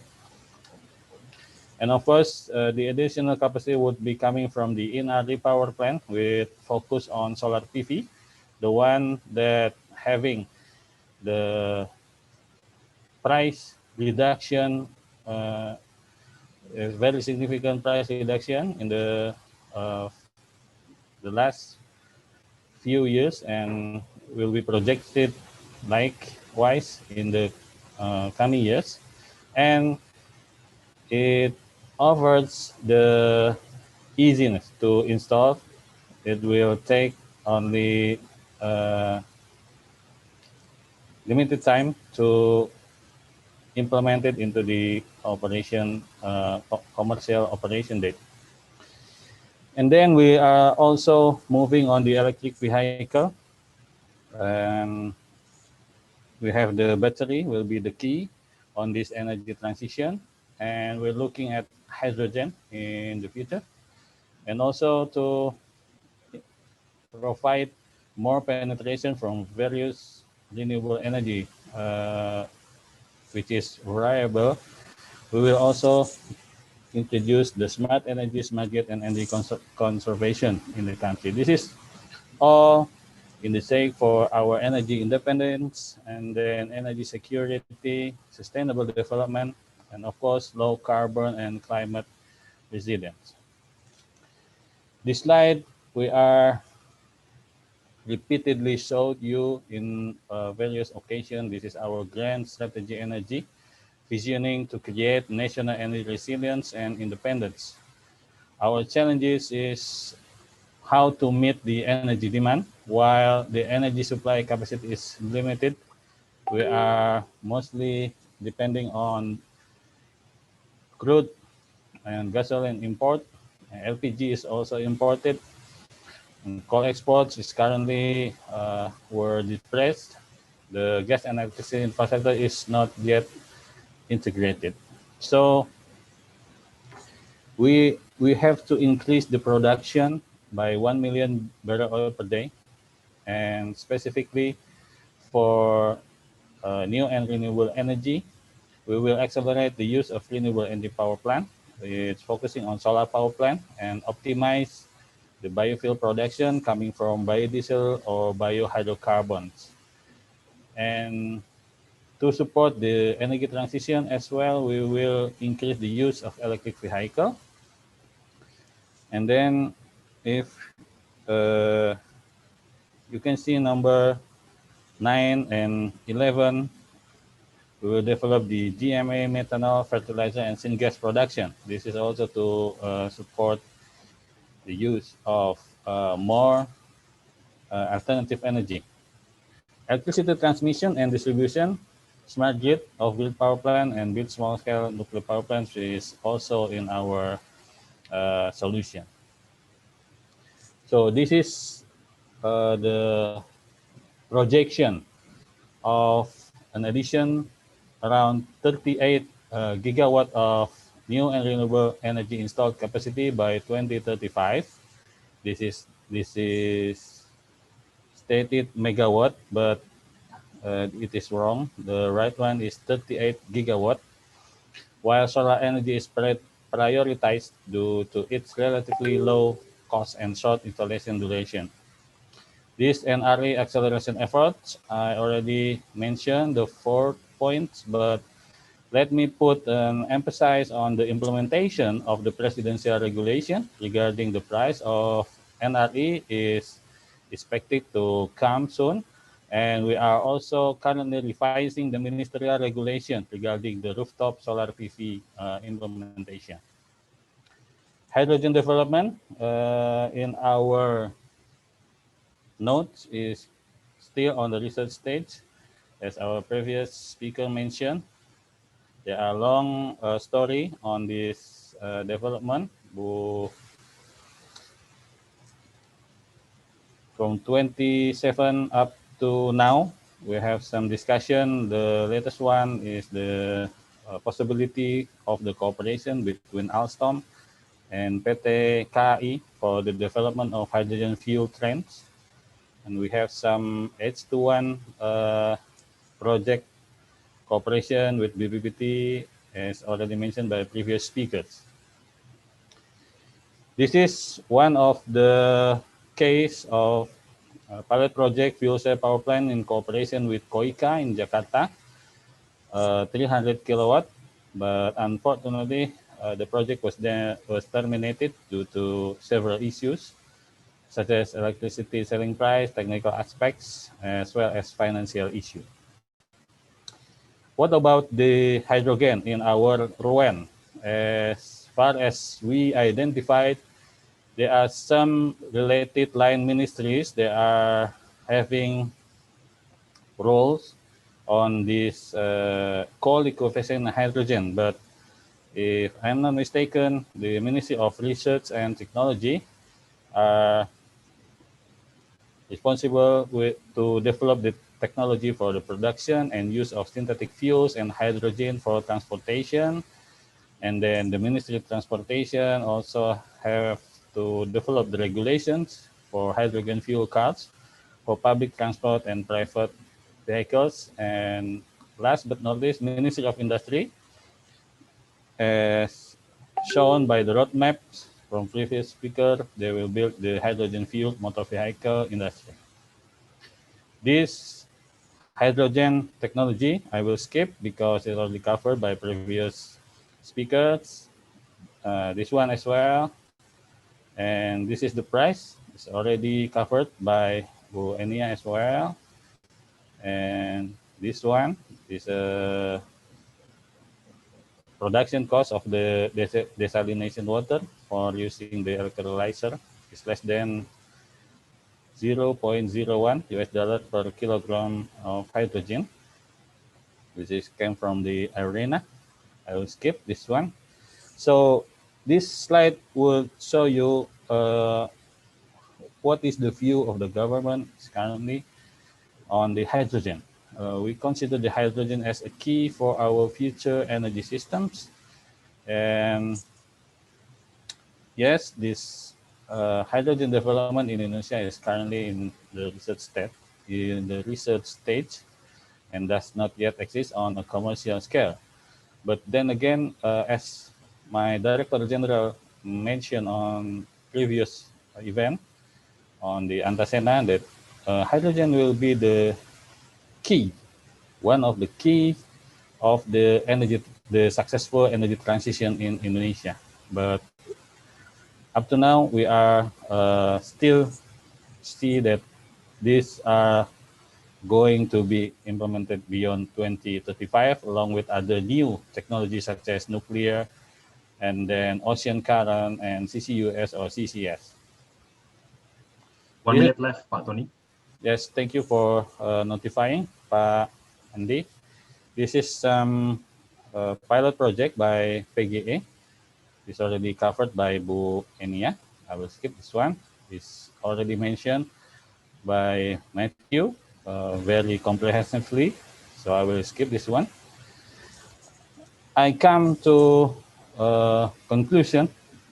To summarize, I'd like to finish by emphasizing that, first of all, Indonesia is committed to achieving 23% of the portion of new and renewable energy in the national energy mix by 2025 as part of fulfilling the target of CAN and the Paris Agreement. Secondly, the government continues to develop new and renewable energy policies and is currently in the form of a national energy grant strategy. Thirdly, Indonesia has started to carry out a pilot project on the utilization of hydrogen, as already shown by the agency for the assessment and application of technology, but it is not yet at the commercial stage. There are already proposals to use smart systems by combining them with the NRE power plant. Last but not least, Indonesia is open to cooperation with other countries regarding the development of green hydrogen in Indonesia. Thank you for your kind attention. If you have any questions, I'll do my best to answer them. Thank you. Give it the floor back to you, Pak Andi. Thank you, Pak Tony Susandi. Very interesting view, and good to see that ASDM and other ministries are very supportive in realizing the hydrogen development in the country and open to a collaboration with other countries as well. And I think our future looks brighter as we can see that the government is committed to 23% renewable energy mix by 2025, and moreover, the net zero emission by 2050. Thank you. I understood that some questions have been answered. Thanks to all speakers. But before moving to our last session of Q&A, I'll let the host to show a video from one of our sponsors, Krakatau Energy Solution. Please.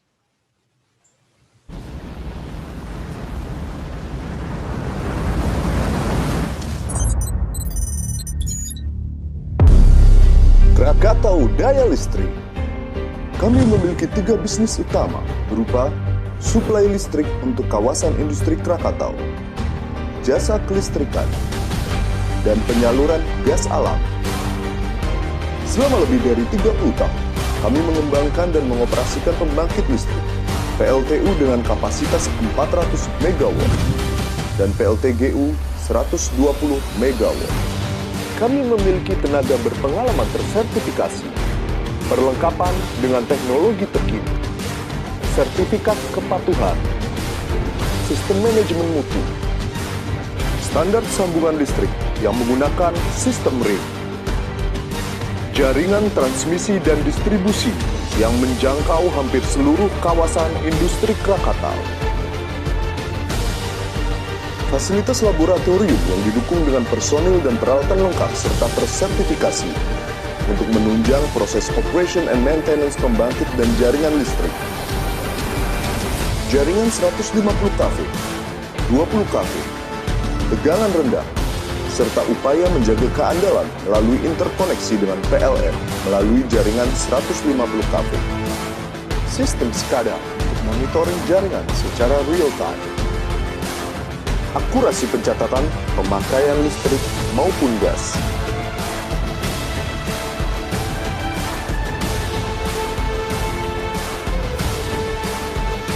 Berkat pengalaman dan kepercayaan di bidang pembangkit serta transmisi dan distribusi listrik, KDL juga dapat memberikan solusi berupa jasa ketenagalistrikan yang meliputi EPC ketenagalistrikan, engineering, procurement, construction, testing and commissioning. KDL memberikan solusi bagi kebutuhan pengerjaan proyek elektrikal lengkap sesuai dengan standar yang diinginkan pelanggan. Selama lebih dari 30 tahun pengalaman di bidang operation and maintenance pembangkit serta jaringan listrik, KDL memberi solusi pengoperasian dan perawatan pembangkit maupun jaringan listrik di seluruh Indonesia.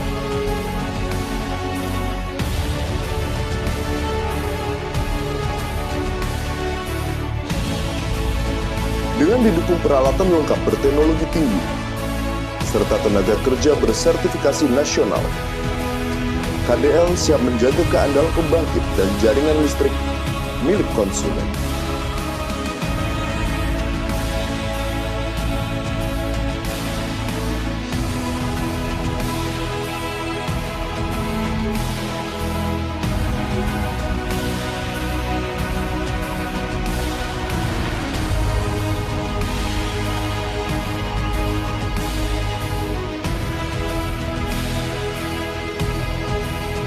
Sebagai bagian dari keunggulan kompetitif jasa operation and maintenance, KDL memiliki fasilitas workshop untuk perbaikan motor dan trafo.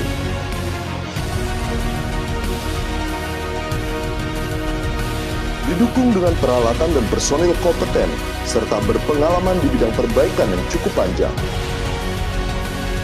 KDL mampu untuk memperbaiki motor maupun trafo berkapasitas besar. Di Krakatau Daya Listrik, Anda akan mendapatkan jaminan tenaga berpengalaman, pelayanan berkualitas tinggi, biaya yang kompetitif, ketepatan dalam penyelesaian pekerjaan. Krakatau Daya Listrik, your partner in energy solution.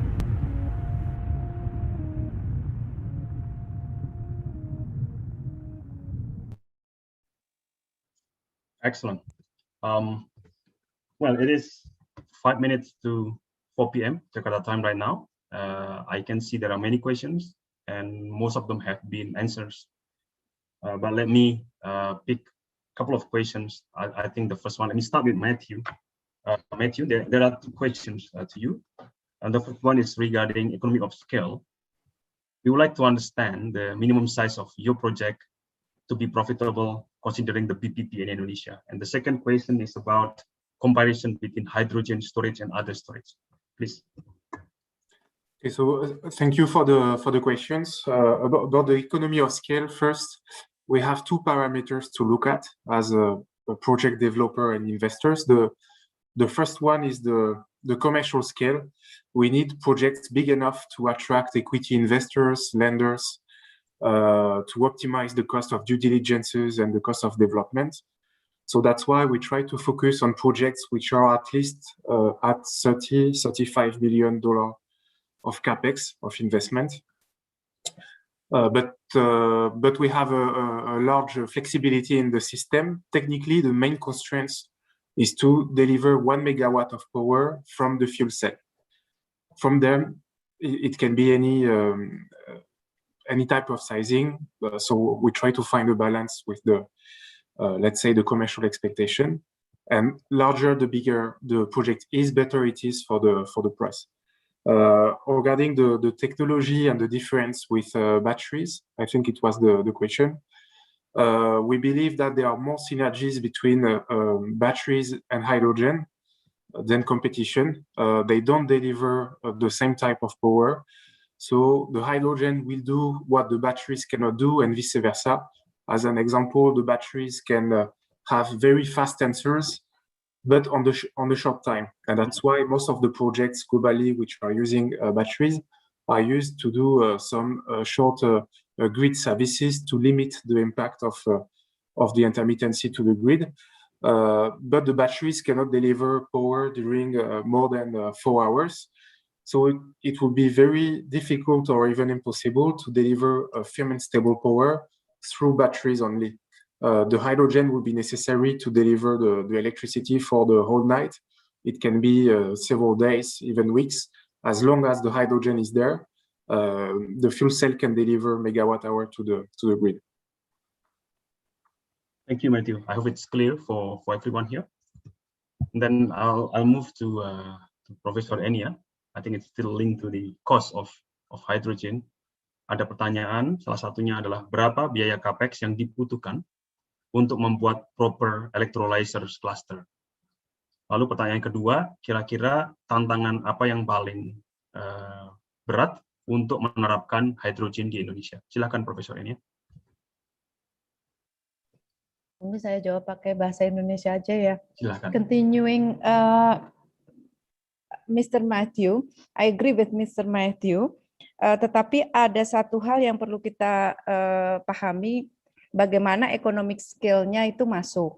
Kalau kita sudah bicara untuk commercial application ya. Ini economic scale ini yang belum bisa dijawab sih. Ada beberapa yang masih mencoba, termasuk ya beberapa industri masih mencoba ya saya rasa ya. Semua skalanya, tapi yang pasti skalanya itu sudah jauh lebih besar. Kalau kita punya at least berapa 10 mega, lebih dari 20 megawatt fotovoltaik ya. Kalau sudah skala itu kita lebih baik masuk ke konsep green hydrogen daripada kita masuk ke sistem baterai yang selama ini ada. Karena kalau baterai terlalu besar dan efisiensi nanti yang akan menjadi satu concern, kalau sudah skala yang seperti itu kita lebih baik go to green hydrogen concept. Nah, untuk berapanya ya tentu saja saya belum bisa jawab, tapi mungkin kalau misalnya dari timnya Matthew bisa ada skill ya, skill berapa yang capex yang dibutuhkan. Tapi kalau dari sisi BPPT kita masih riset ya, untuk menaikkan tingkat kandungan dalam negeri. Jadi kalau untuk sampai ke capex operasional menjawab. Mungkin referensi dari luar jauh lebih bagus. Lalu yang kedua, maaf, tentang apa tadi? Tentang tantangan, challenge of hydrogen implementation di Indonesia. Oh, ya. Untuk tantangan penerapan hidrogen di Indonesia ini, lebih baik memang sekarang ini kita concern terhadap carbon neutral.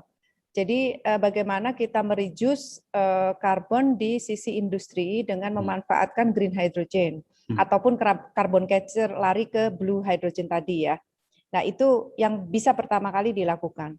Selebihnya perlu diketahui bahwa hydrogen implementation it's already happen karena sejak 2009, sekitar 2009-2010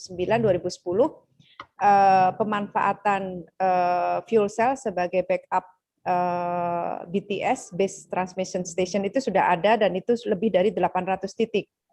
Dan 800 titik kali kira-kira 5 kilowatt.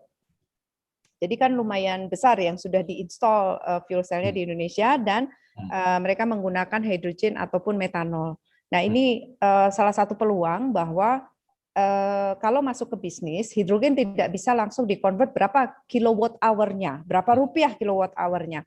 Karena lebih kepada implementasi dari bagaimana kita menghasilkan listrik dengan secure. Tadi Matthew sudah menyebutkan kalau kita mendeliver listrik dengan stabil itu jauh lebih bagus tanpa memperhatikan berapa ininya ya rupiah yang dilakukan.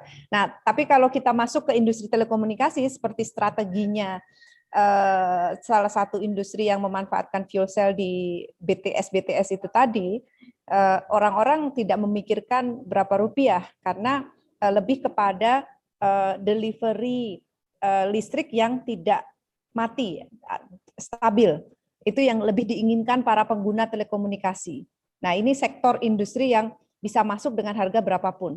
Tapi kalau kita masuk kepada industri yang misalnya transportasi, nah kalau menurut saya transportasi ini di hold dulu.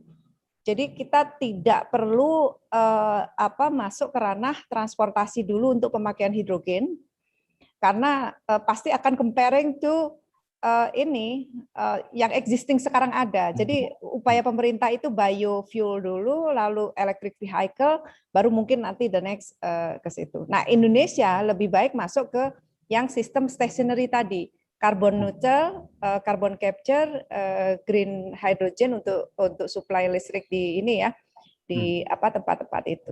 Mungkin seperti itu pendapat saya. Nah, terima kasih Ibu. And I can see all of questions directed to Mr. Ting has been answered.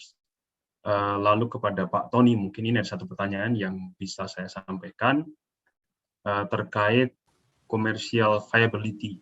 Jadi apa yang government rencanakan sekarang untuk menutup gap funding tersebut sehingga hidrogen bisa lebih menarik begitu Pak Tony? Baik, terima kasih.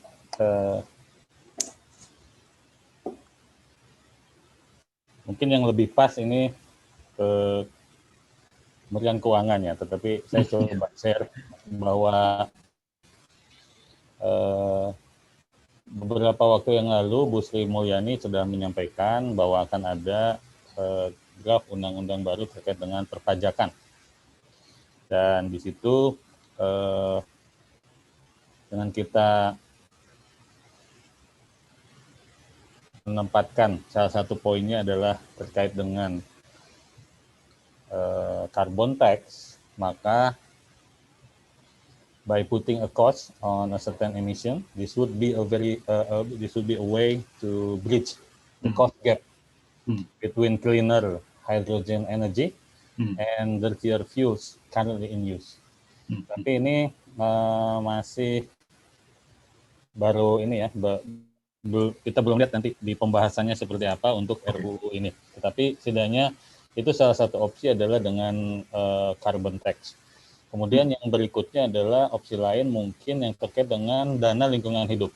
Ya, ada di program prioritas ke-10 itu penggunaan energi yang ramah lingkungan, dan poin 11 itu yang terkait dengan salah satunya energi baru terbarukan. Nah, ini mungkin juga bisa menjadi opsi untuk menurunkan viability gap tadi ya. Walaupun memang belum ada pembahasan secara khusus terkait dengan apakah implementasi dari hydrogen ini bisa nanti didanai juga dari dana lingkungan hidup. Mungkin itu yang bisa saya sampaikan.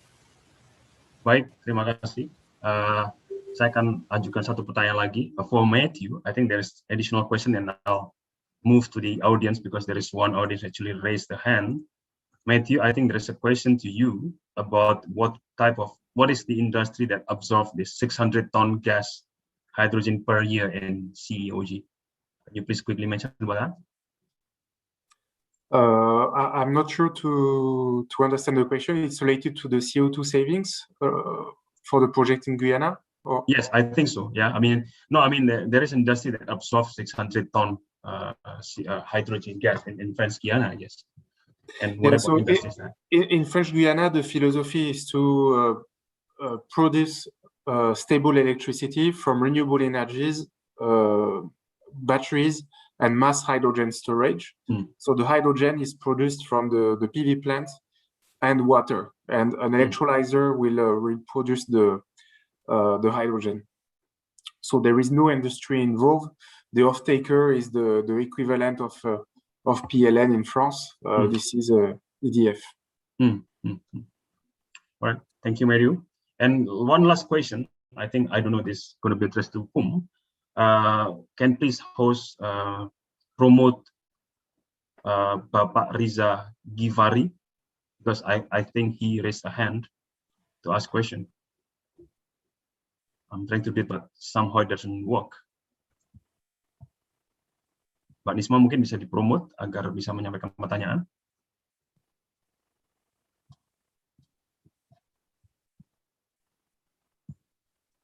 Silakan Ibu atau Bapak Riza Givari, pertanyaan singkat. Mic-nya sudah, silakan di-unmute.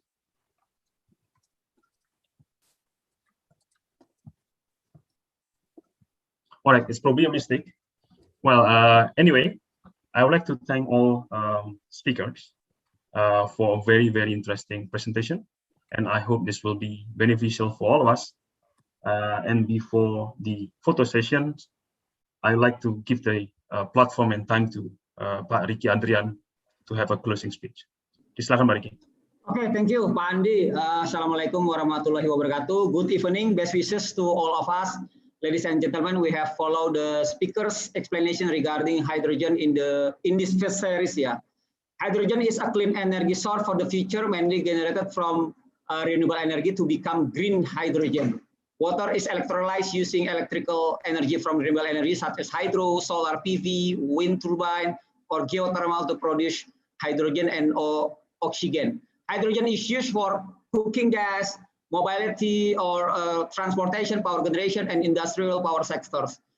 Hydrogen, which is generated from the electricity process, is stored in hydrogen storage. Hydrogen storage can be directly converted to electricity with a fuel cell or channeled through pipeline from industry, shipping, fueling barges, or it can also be compressed to be put into a tube, which will be transported by trucks, trains, or also hydrogen filling station.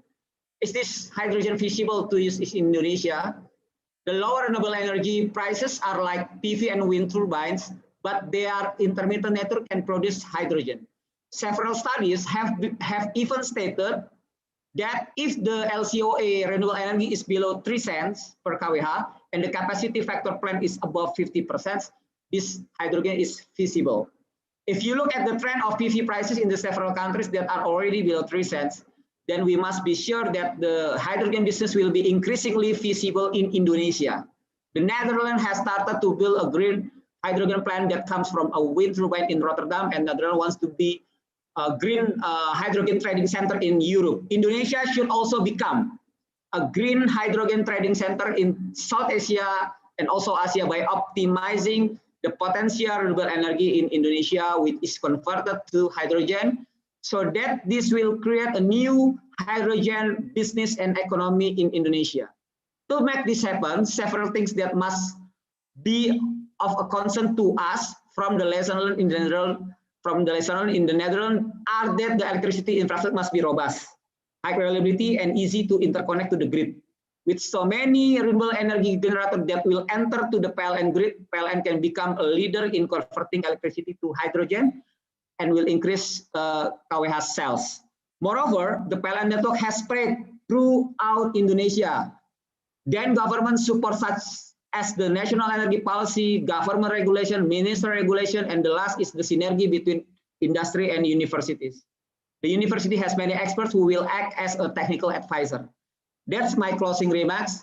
See you in series 2 with the team hydrogen application in the power sector.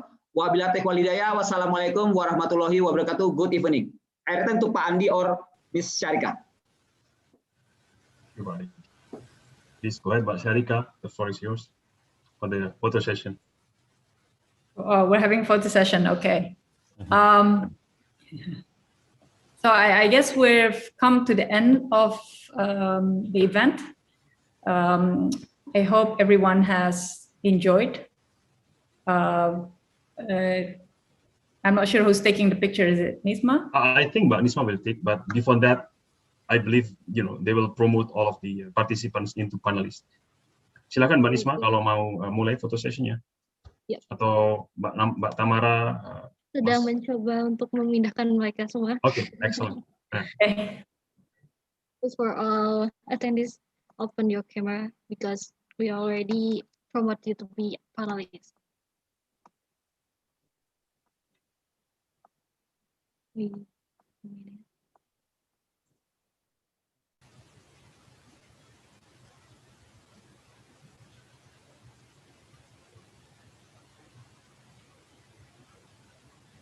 Untuk para hadirin, silahkan menyalakan kameranya. Pelan-pelan sudah dipromot ke panelis.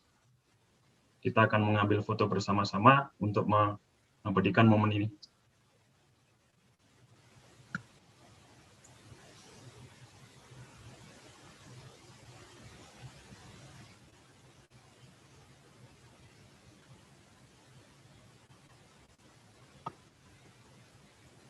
Not yet, Bro Ricky. I can see your thumbs up.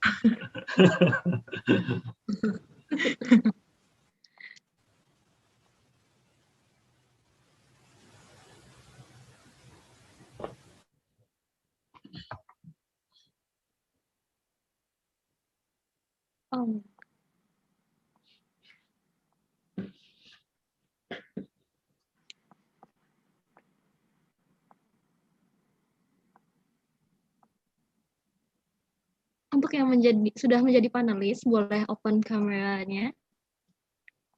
Karena udah cukup banyak, akan mulai kita take picture together. Nanti akan kami upload di story-nya PJCI, ID Smart Grid. Please untuk boleh membuka kameranya.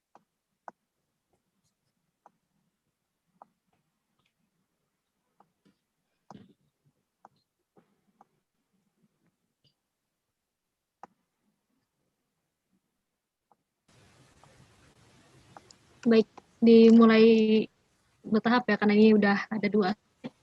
Untuk yang slide pertama, boleh open camera. Ada Kevin, ada Pak Sugeng, Ya, Mr. Ching Sing-sung, Mr. Alifian, Pak Agus Mr. Agus Supromo, Supromo, ya. Bapak Ahmad Fakih, Pak Anton Budianto,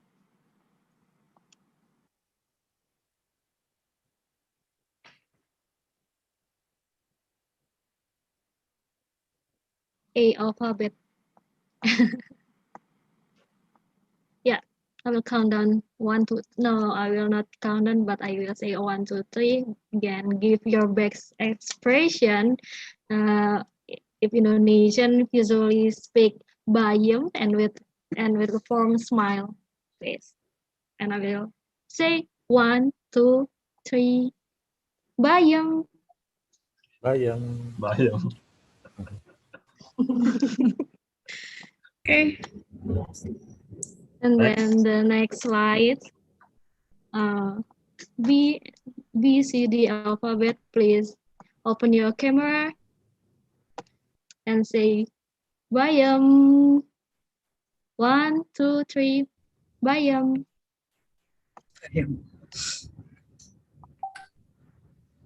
And the last slide. Honestly, there are more attendees not yet come to be panelists. 1, 2, 3. Bayam. Yeah, I think it's all. Go back to Mr. Andi and Ms. Shalika. Thank you.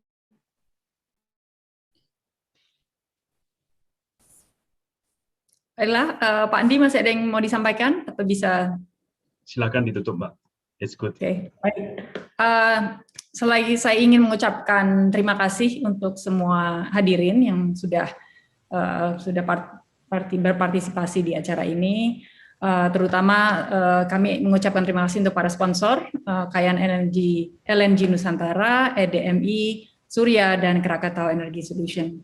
Juga terutama tentunya para speakers, Bapak Sugeng Suparwoto, Pak Edi Widiono, ada Pak Matthew Gis, Ting Sun, Ibu Enia, Bapak Tony, dan Pak Andi dan Pak Riki tentunya.